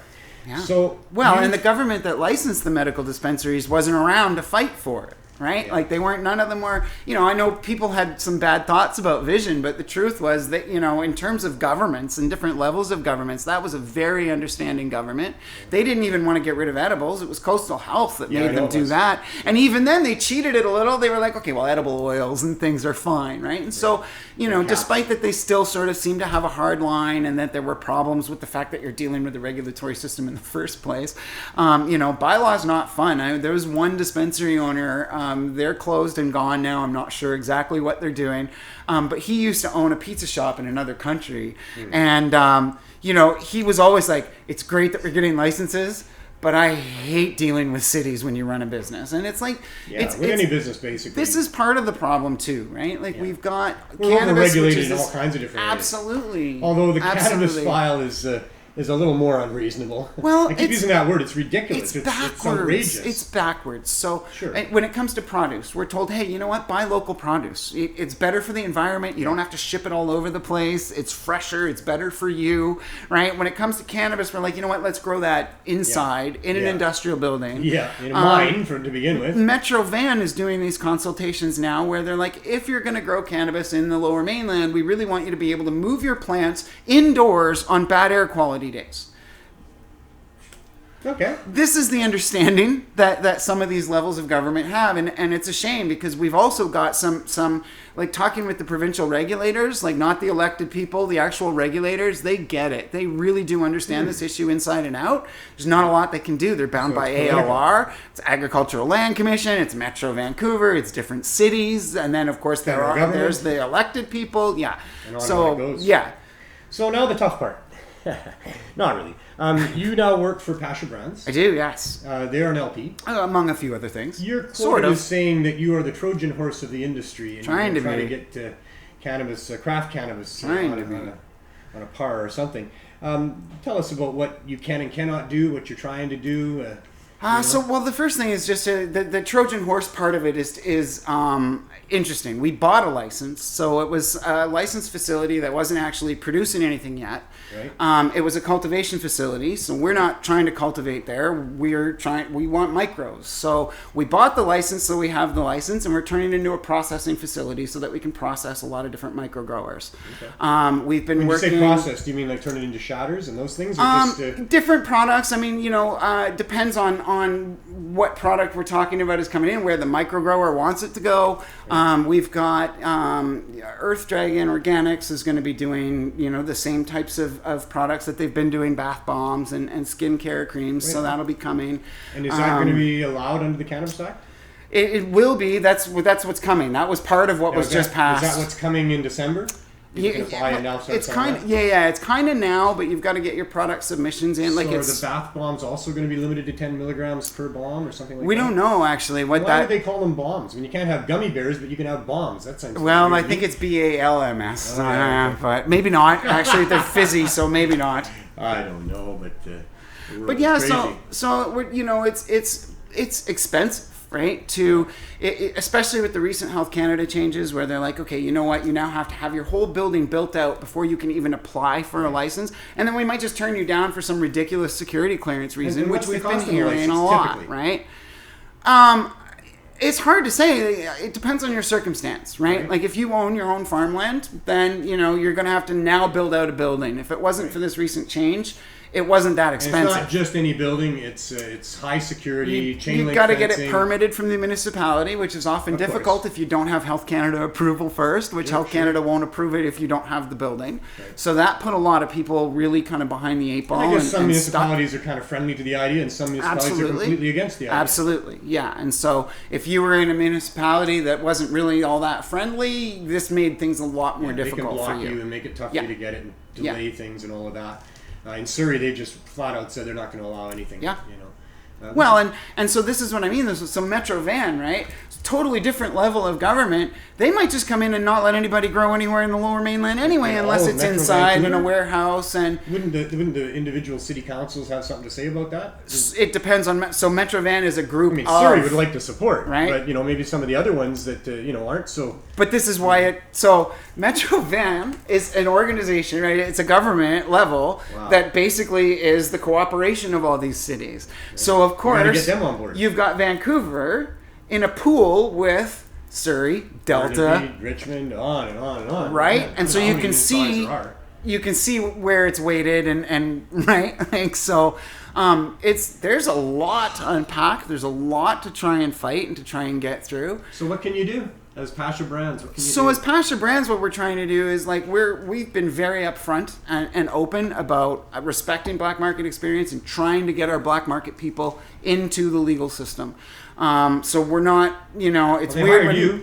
Yeah, well, exactly, and we've been pretty upfront about it. But also, I mean, a lot of if you read like our press releases and things, where it's something we care about, right? Like we care about cannabis, and we're doing this because, frankly, if BC's smaller growers can't grow good cannabis under the regulations, that's kind of proof positive that something needs but to don't change. the regulations require spraying and irradiation and those kind of things? They don't, and so there's a couple of different things here. They don't require them, but the problem is when you're Micro growing on a levels. massive scale, right? It's harder to kind of control. It's harder to kind of deal with that. So it's a lot easier rather than losing a crop to irradiate, right?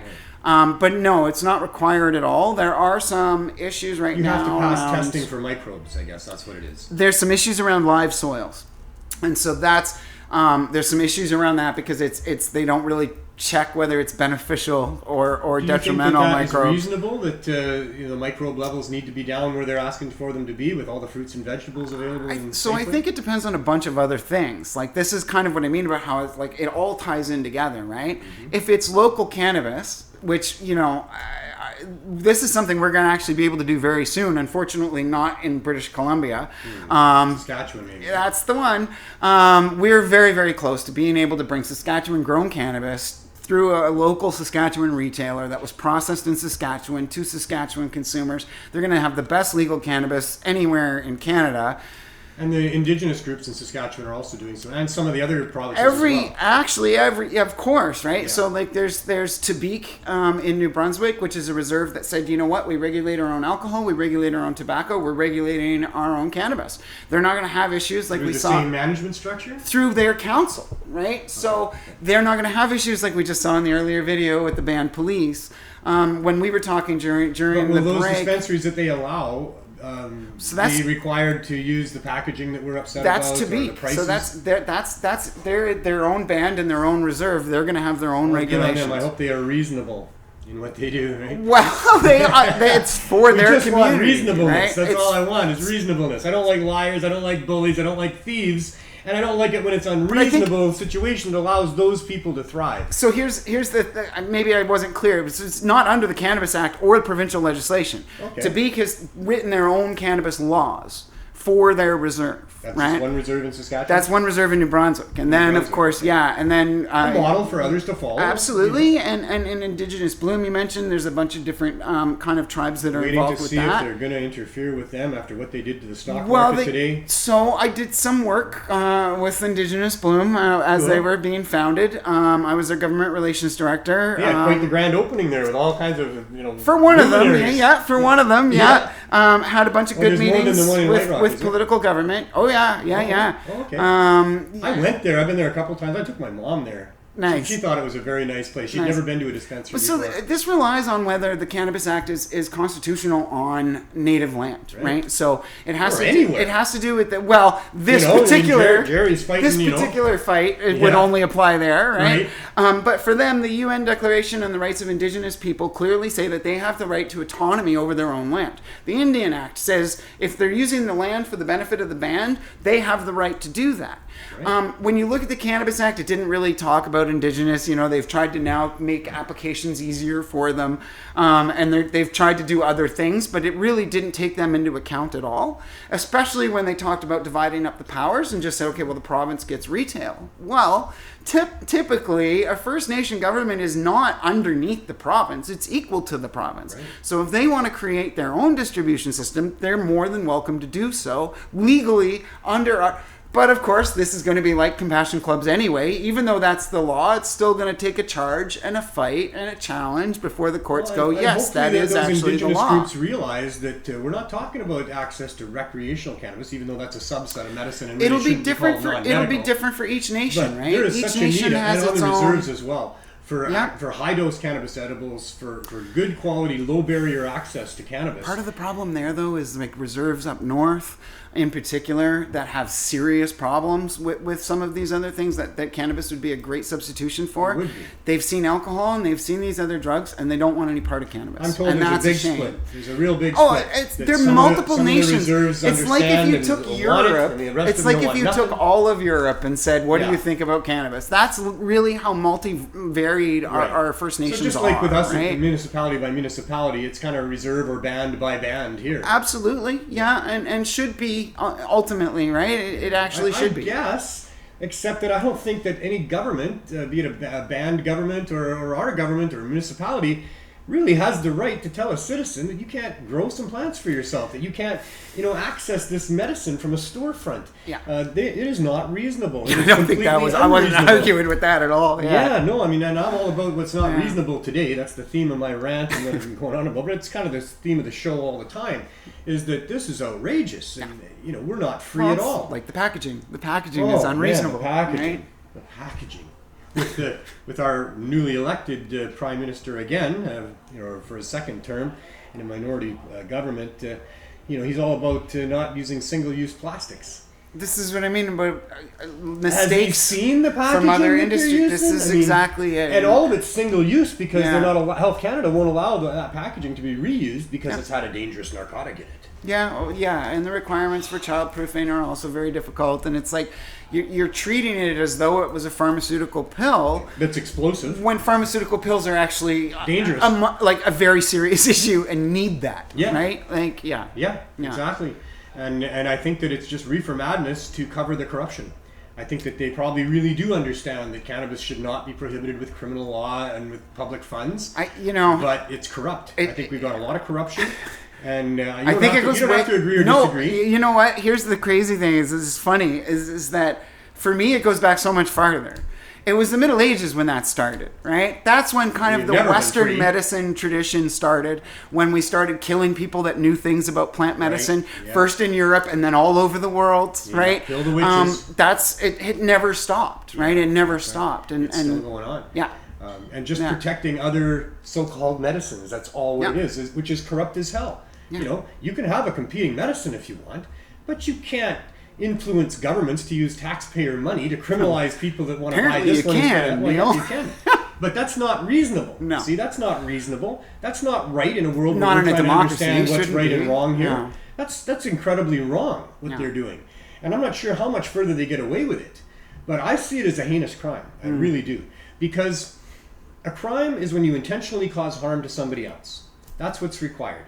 When they're determining whether a crime was committed or not, they have to determine that it was absolutely you beyond a shadow of a doubt. That you did this. Your victim is in the courtroom somewhere to face you because that's their right, and that's part of what justice is supposed to be about. Right? And that the penalty that you're given is based on that set of scales held by that wise older matriarch who, when they prove that you did damage on the one side of the scales, how far down does it go? How much damage did you do?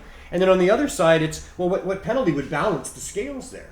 Well, if you're in government and you corruptly decide that you're going to have a $30,000 licensing fee and you're not going to allow for medical and you're not going to worry about the poor and the sick and the indigenous, that's a problem. Well, man, oh man, you sign that into paper or into law, and now you've got a whole whack of people being harmed. Yeah. All of us because of how much money they're wasting. Yep. But some individuals who are having their lives ruined. Look at how much the and opiate... I think that the penalty, if you were going to try to match the damage done, would be very difficult to do. I don't think we can punish people enough to make up for that. I think that hanging them by their toes till they bleed out. For people that kind of live in cities like Vancouver, Victoria, Nanaimo, cities, Kelowna, cities that have serious problems with substance abuse, right. That it's hard to not feel it's. Well, and that brings me to my next topic here, and that is what the city of Vancouver did recently. They were lobbied by people that were having success using cannabis to offset the opioid crisis because of the success that we've had with the CSP and with the High Hopes Foundation with Sarah Bly.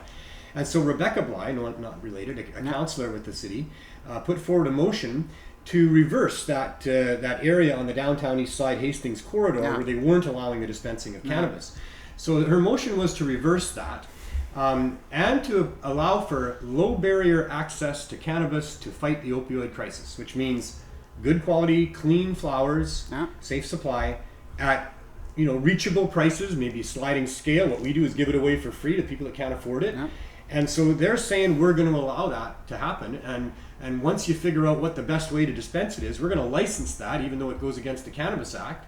And another part of that motion was they agreed to lobby the federal government to allow that to happen. And because of presentations by Van Du, where through the questioning it was determined that Van Du's the place that goes ahead and does what needs to be done when it's against the law to save people's lives, Pretty then much. the laws follow afterwards. This is a very similar situation to what we had in the late 90s with when China White was fentanyl, or fentanyl was called China White. And there's lots of people dying. And so this organization, Ann Livingston and a bunch of others, put together Van Du and a supervised injection site so people could come to a place where they could at least be monitored while they're injecting.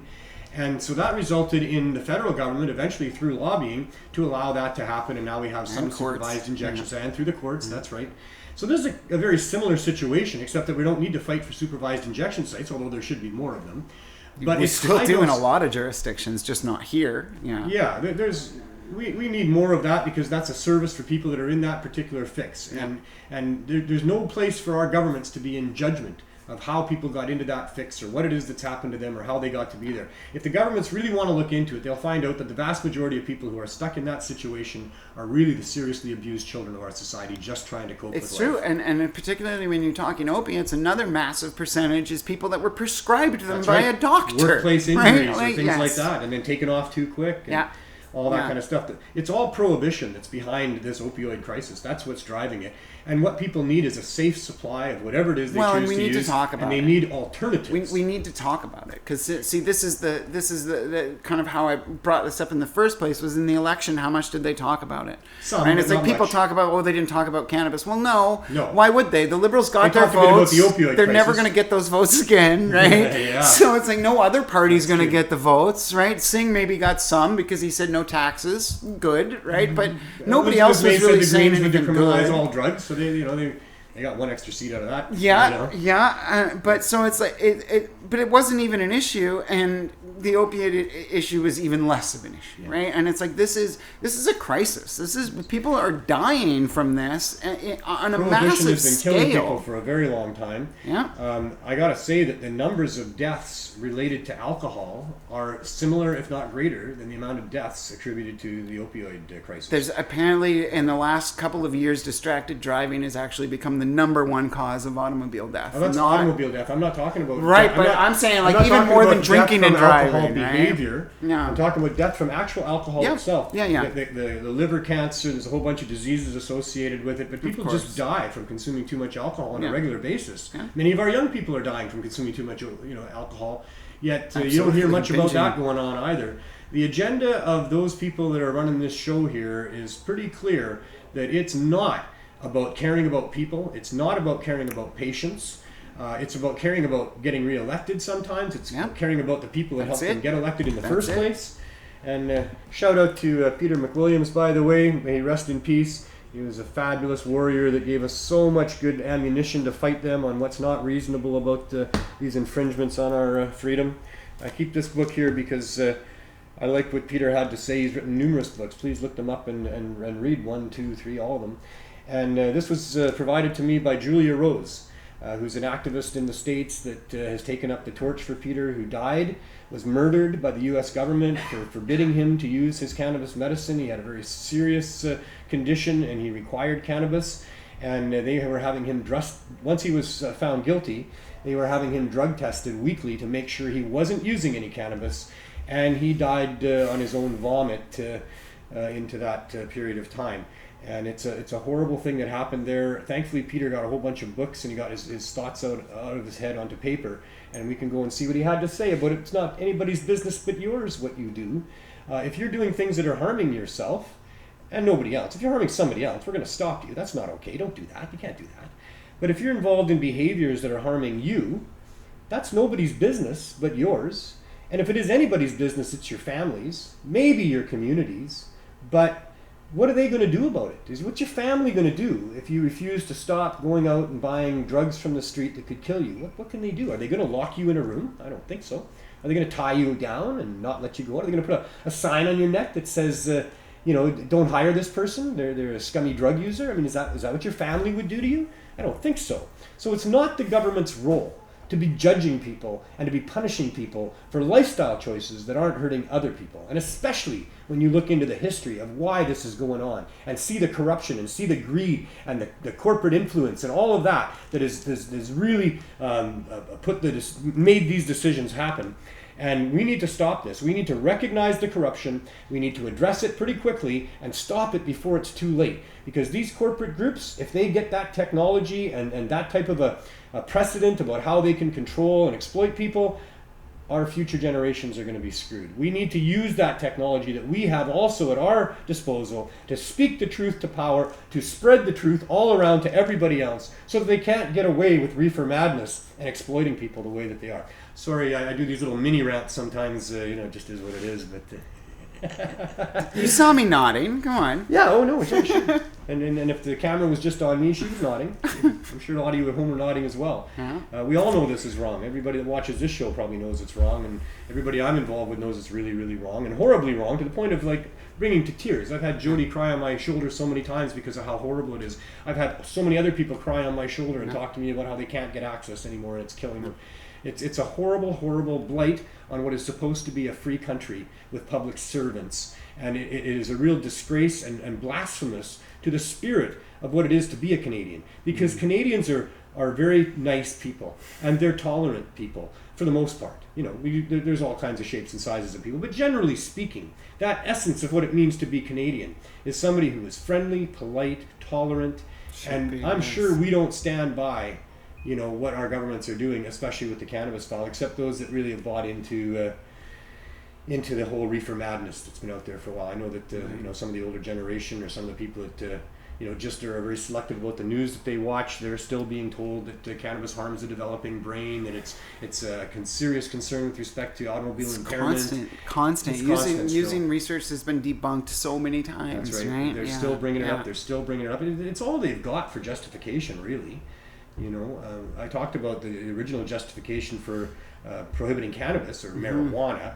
Well, it was that they said it made people violent and insane. And then, that ended in the 60s where they decided, that's not true. But it does make people stone, stupid, and lazy. And so we still have to protect you from yourself and, use the criminal law and massive amounts of taxpayer dollars to try to solve an issue which we can't solve. I mean, Einstein said... Well, that's not what the purpose was at all. No, I know. Right? That was about suppressing communities. It was no different. Yeah. Right? No, I know. Alcohol prohibition was used to suppress the Italian community in the United States, right? It's... Even that was very tied in with racism. And a lot of people don't know that because they think that people at that time must have thought the same way about Italians that we do now. And if you go look at editorial newspaper cartoons, you'll see that that's very far from the truth, right? Right. Yeah, it was different times back then, but the corruption and the reasons for that corruption have been with us since the beginning. Yeah. They're still just trying to control people, put people down, and profit off of people. And so, off of nature. Profit off of nature. Cannabis is an easy crop to profit under.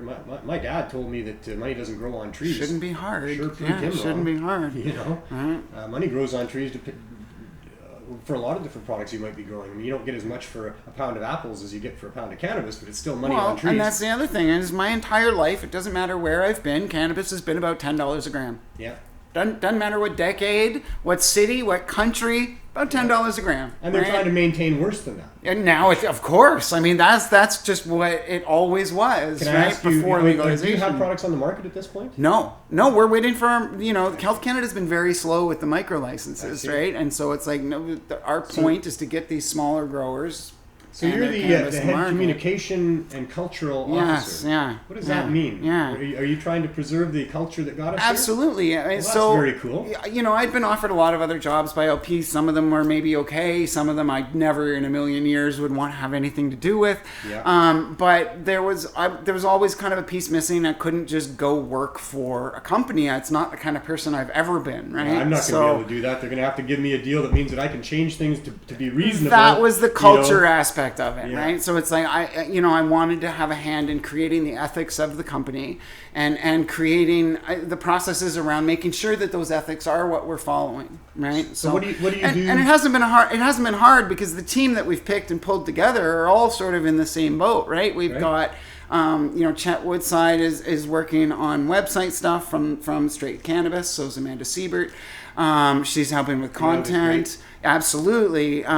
Jill Pollard from Herb Life. So, we're really bringing people that deserve to be there that we think can help get more people there, right? So are you able to do anything? Is there anything that you have done to preserve the culture or to support the culture? Well, I mean, to a degree. I mean, the kind of what I was talking about earlier that I can't go into too much detail about. It will be coming soon.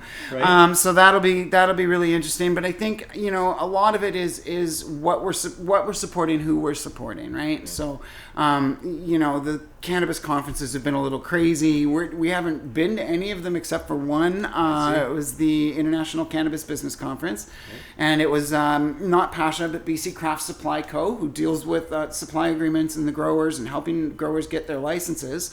We built it ourselves. The Anda Bunchu, her dad cut the wood.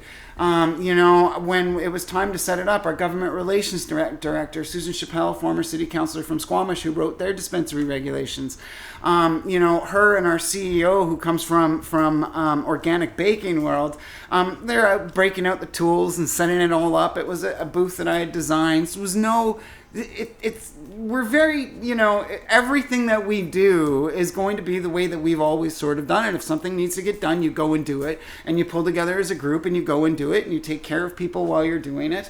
We're really looking forward to being downtown East Side. Our office will be there. We'll be intending to do a lot of work there. Unfortunately, the cannabis stuff will probably be a little curtailed, but PASHA itself is actually not a cannabis company, so we'll see what we can kind of get away with, right? It owns cannabis companies and brands. At this point, the Cannabis Act doesn't really allow for low barrier access. SAFA from Theraveda, they have New Leaf Outreach in Nanaimo does a lot of work very similar to what you do with the community there, and it's tough because it's like, okay, now that we're trying to get him into the legal system, he can't be donating the cannabis to the New Leaf Outreach anymore, and so it's been very difficult trying to keep everything going on both sides, right? And so most of us have managed to do it up to this point. I'm also with the BC Independent Cannabis Association. We basically get industry people to come out once a month and share knowledge about what's going on. They're free events. The last one was with John Conroy. No worries. The last one was with John Conroy. Next one's with Travis Lane. And so it's just, So what happens if you got a license? Not you, but if someone has a license and they decide that they're just going to sell cannabis cheaper, or they're going to donate to a place like ours? What are the penalties for that? Do you know? You have to track everything is the problem. So it's like if it's personal people, right? Like just off the top of my head, everybody's allowed to grow 4 plants. If you did a company-wide initiative, maybe where all of your employees grew 4 plants, and what you got out of that, you donated, there would be no reason you couldn't do that. Yeah. I think there's going to be ways, but that still involves employees volunteering their time and their energy in doing that, which is fine, but that's not it's not the company, right? And sometimes that's Well, companies typically have shareholders and they have bottom line profits. And it's things true, like but that. they would still they still do stuff. They still do charitable work. Unfortunately, right now it's just not with cannabis, and sometimes with groups who won't take their money because they don't, they're involved with cannabis, and it's, there's still so much stigma around stuff I like had an that. LP come and ask me if I would accept support from them for our project, but the question was, would you only use the legal weed?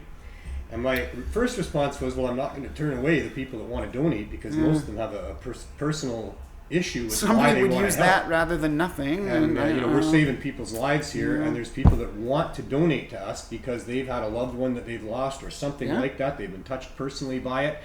And so I originally said, no, I'm never going to turn down all these people that want to help us because of the help we're giving to other people.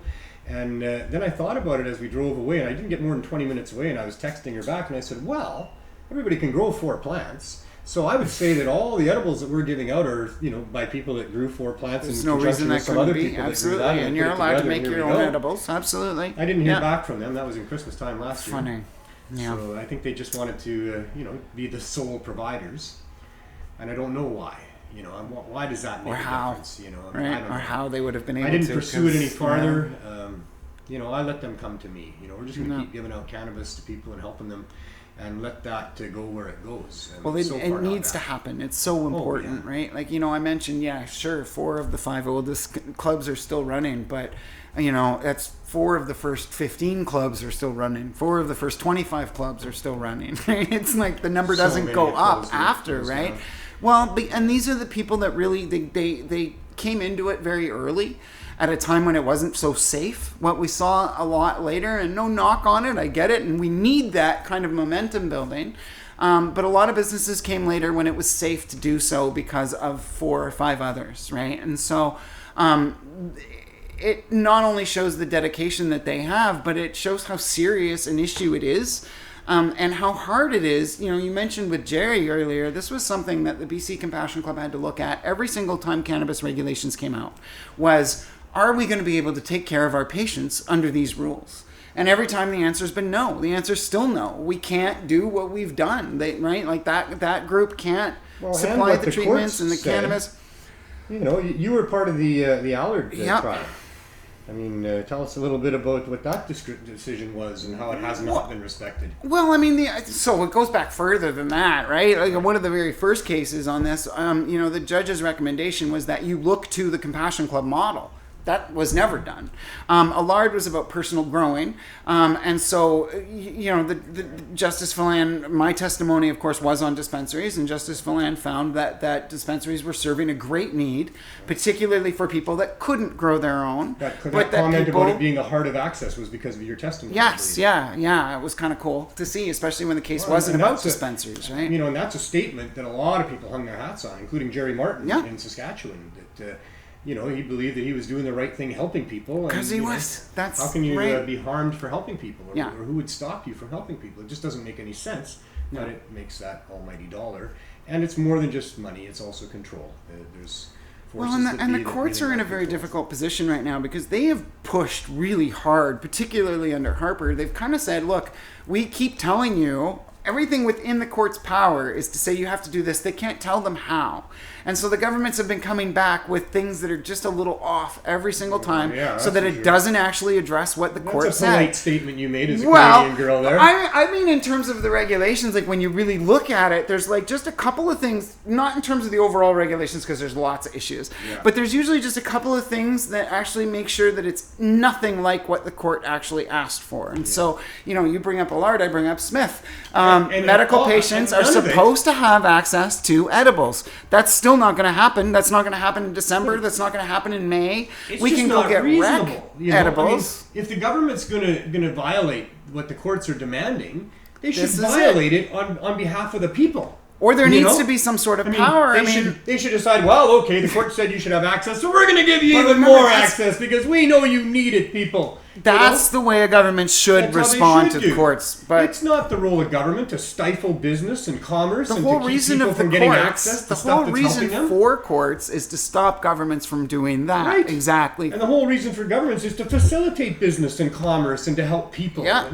It's just, this is exposing the corruption in our society so well. I mean, I'm happy that it's exposing it because I've been unhappy about the corruption for a very long time. Yeah. But they didn't just lay down and go away and then hope they get away with it. They decided to continue it, to continue the reefer madness, to justify what they were doing in the past. You were talking earlier at the beginning of the show about alcohol killing people. They were telling people there was bathtub gin, not what we were just talking about, real deaths from alcohol. Yeah, bad alcohol. During Prohibition, there were, the bootleg alcohol was going to make you go blind to the bathtub gin, right? Yeah. What's not talked about a lot during that period is that the government actually made a decision to poison alcohol. That's right, they did. So that you actually had to know that it was poisoned, know how to depoison it, right? Before you could drink it. Most people didn't know that. Did the same thing they were with literally killing. They did the same thing with cigarettes. They did the same thing with cigarettes and what you were could put spraying on paraquat cigarettes. on the crops. And, just saying, oh, well, take your chances, people. This could kill you because we did this. So, we don't want you smoking that shit, and here's to prove it. Yeah, exactly. They go so far to prove that they're going to punish you really bad if you violate them. Like, is it a $5 million fine for opening a dispensary outside of the system in BC? Is that the maximum fine now? I think it's $5 million. No, probably something, but that's got to be like multiple. And a $30,000 licensing cases. fee in Vancouver when you can get a pharmacy license for $175. And that's this is the other thing that's the slide, right?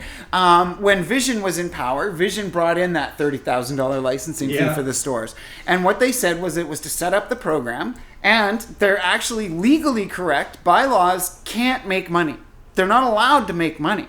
So they said, we're going to charge this, we're going to set it up, and, then we'll reevaluate. All that money. Pretty much, right? Yeah. But like any government once it's office, sort they of just set justify up, their expenditure. it's supposed to go down a little bit. But because of a change in government, we no longer have Vision They're not there. even talking about So this that. government doesn't give a shit at 30 all. They grand have for to a do license. Hell nothing. yeah. Right? And it's not going to go down. With the Liberals, it's like, I'm glad they got in again, frankly, because they were the only ones that promised to look at medical again in 5 years. And now we can hold them to that. Yeah. Because that's, for a lot of us, that's all, that's just been the answer, right? 5 years. We'll look at medical in 5 years. In 5 years. In 5 years, we're right? forcing them to look at it a lot quicker than that. Well, but that's what they said when they were elected. And so the point is now that's like within the next 6 months, that 5 year mark, right? And because it was for after the election, right? So if they never got elected again, they never needed to worry about it, right?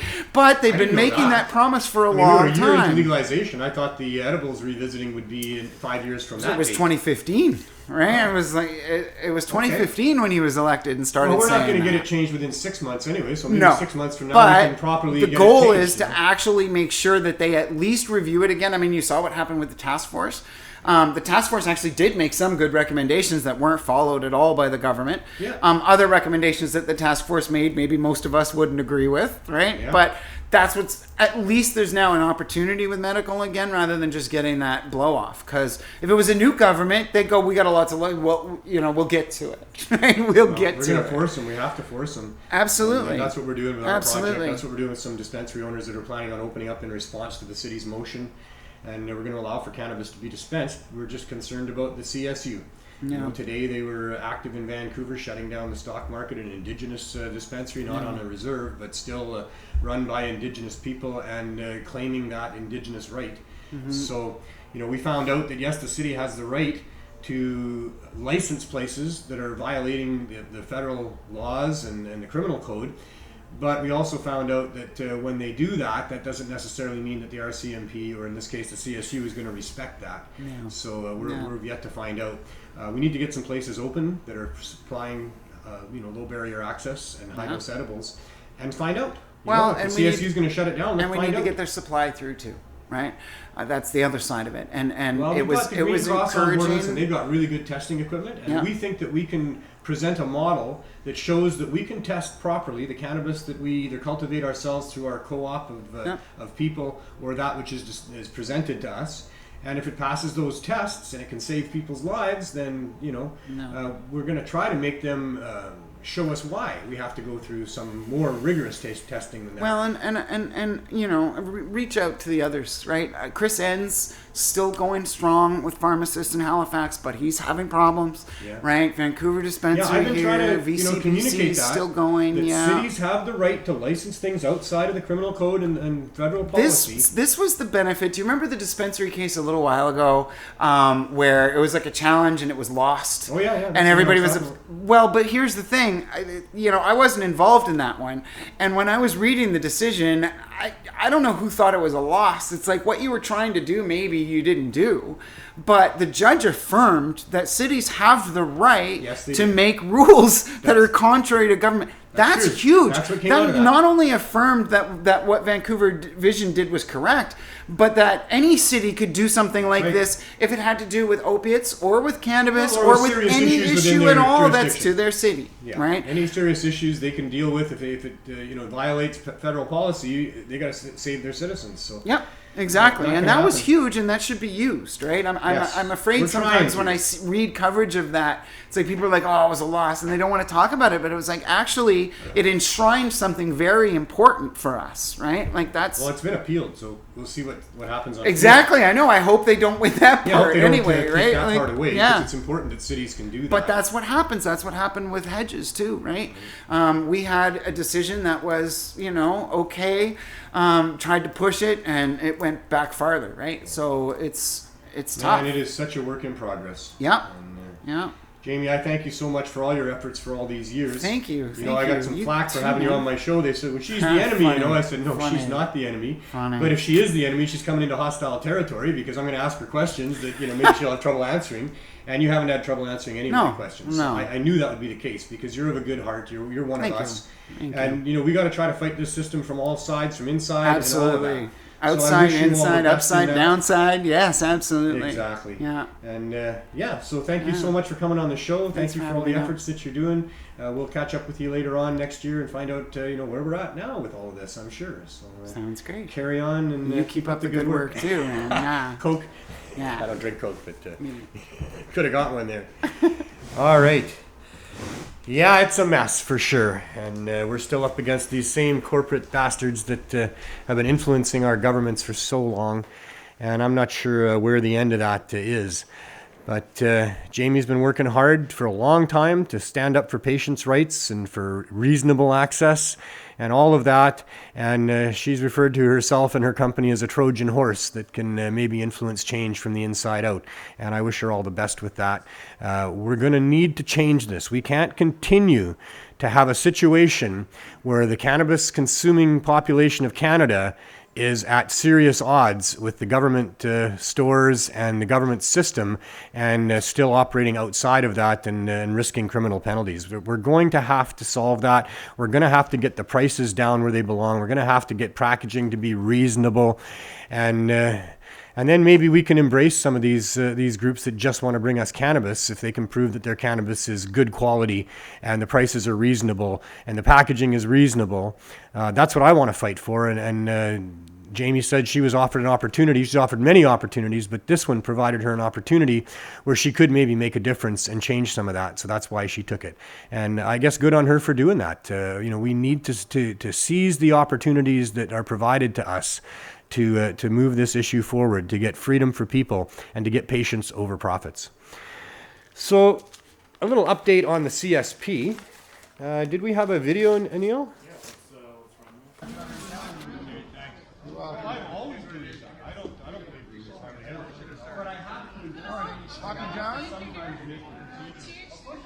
THC, this is THC.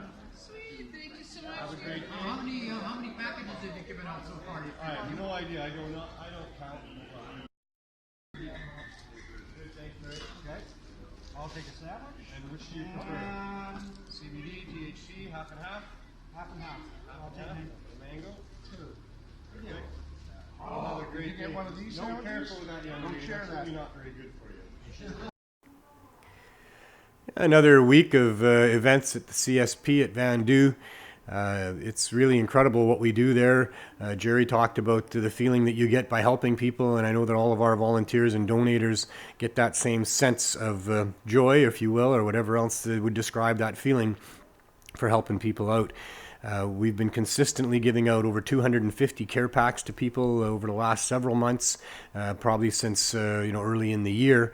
Twice a week, we go to Vandu on Thursdays and Sundays at noon, and a huge group of volunteers meet me when I get there with a bunch of donations from a bunch of wonderful people that donate, and we package it all up and let people have as much of a choice as we can as to what they get in their care packs.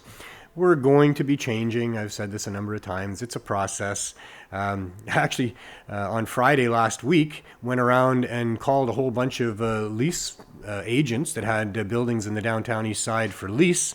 Only one of them actually answered the phone. This was on Tuesday, I think, not Friday.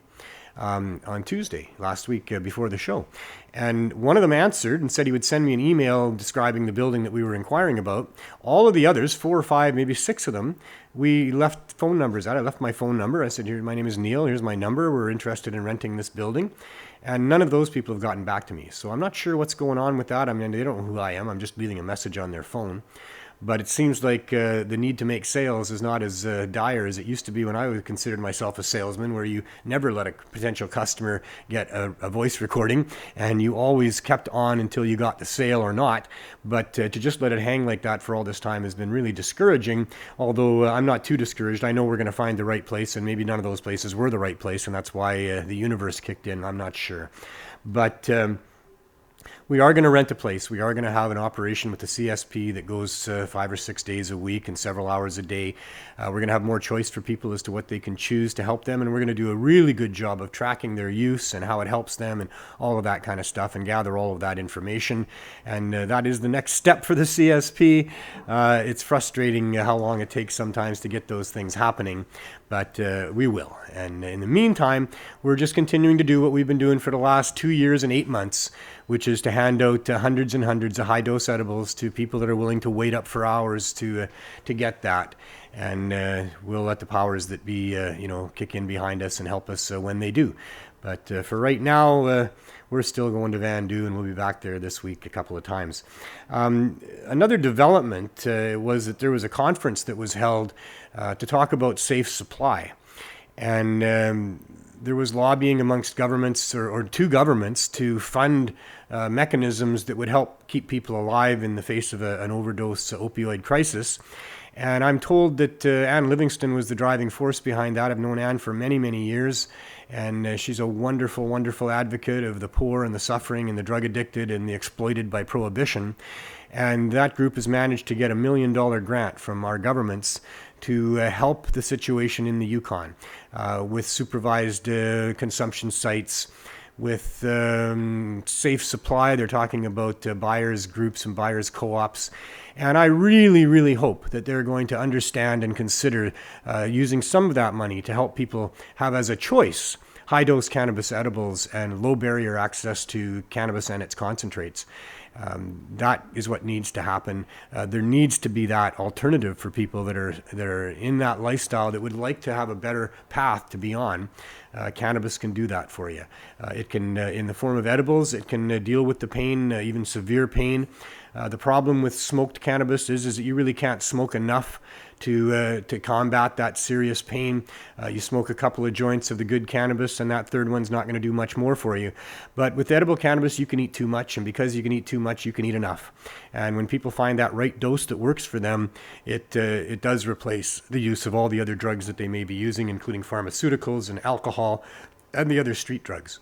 So I hope that program includes cannabis access, and we're going to lobby for that here in Vancouver, and I think that should be lobbied for right across this country, that people need to have the choice to be able to choose high-dose cannabis edibles and cannabis concentrates over those other deadly drugs that have been proven so deadly for so many people over these last number of years here. So that kind of wraps up the show and my CSP update. There's some coming events that are happening. We mentioned a little earlier about the Prairie Harvest Medicinal Cup going on in Saskatoon. Always one of the best cups that a person can go to. It's called the Friendly Cup for good reason. And not officially, but by those people that go, they think it's the Friendly Cup. And Jeff and his crew of people there in Saskatoon always do an amazing job of bringing the community together and allowing for access to the things that people need. And activists come from right across the country to Saskatoon for that event to share with each other and to just try to further the issue as best we can by having these events. And it's very important that we do. This world that we're in now has been very oppressive for the cannabis industry with so-called legalization. This provincial group here in BC, the CSU, are ruthless and outrageous in what they're doing and using taxpayer money to prevent people from getting proper access to what would help them in their lives. And we need to keep fighting that. But because there's such a pushback by the government and by these licensed producers in many cases, not all of them, as we heard today, they're not all advocating for the arrest and shutdown of other non-legal dispensaries, but many of them are. And because of that, the Prairie Harvest Cup has had to officially put a nix to vendors selling cannabis.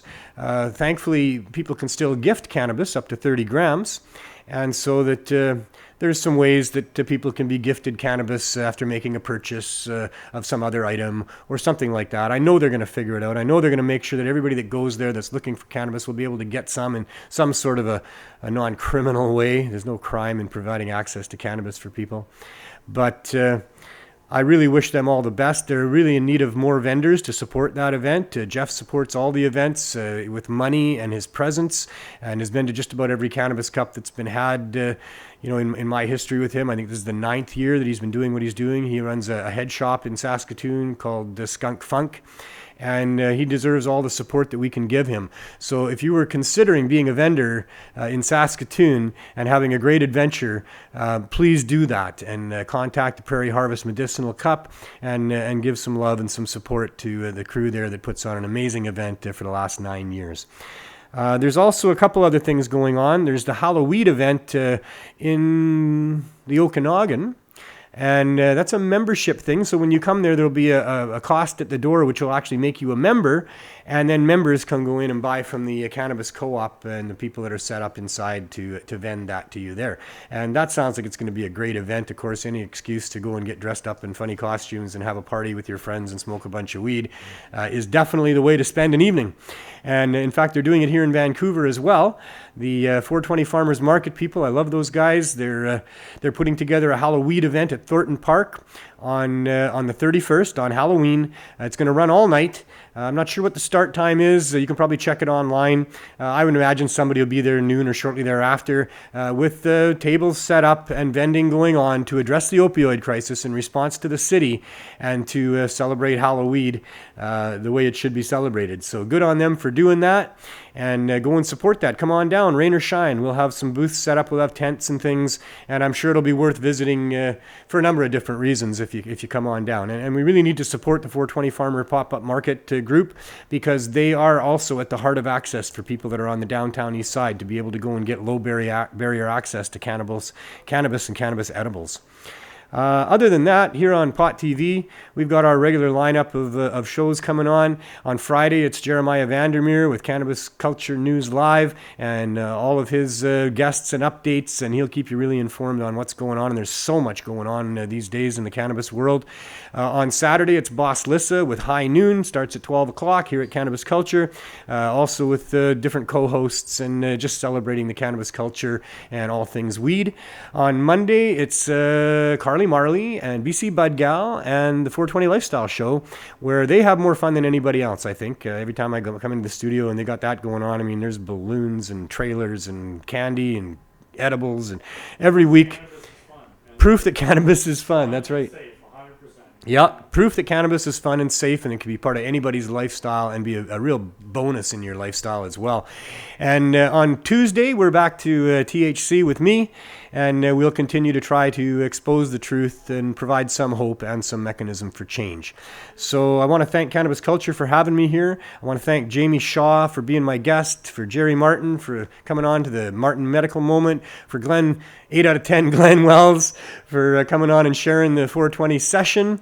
To Neil, my amazing producer who makes this all happen and look good, despite me being the guy at the helm. And to all of you for watching. So go about changing the world. Have as much fun as you can. We'll see you next week. Are we still banned on YouTube? I'm Marijuana Man. Welcome to From Under the Influence. If they had weed, guaranteed they would make money. That's the only conclusion I can come to, is they don't have any weed. Because people are still going to buy it, for God's sakes. People actually like weed and want to buy weed. And a huge number of people have no choice but to come and buy it from you. And still, you can't make money? Holy fuck. Now what? What are you going to do to us now? When I was even at a very young age, go, wow, like, why would this be illegal? It is so much fun. Outlawing laughter and feeling good? Yeah, What? laughing. Thanks for joining us. See you next time. Peace. And pod.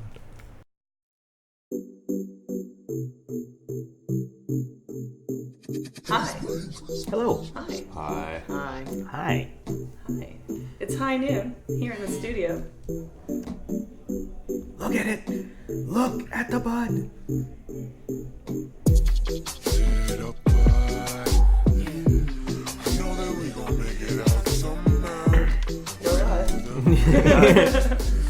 Right there. And it was just like so many people, and I was like, whoa, this is amazing. I was like, I have to cross it. Acronyms, baby. I love So how you paid they're $8 like, for half a pencil. I love just put it out there.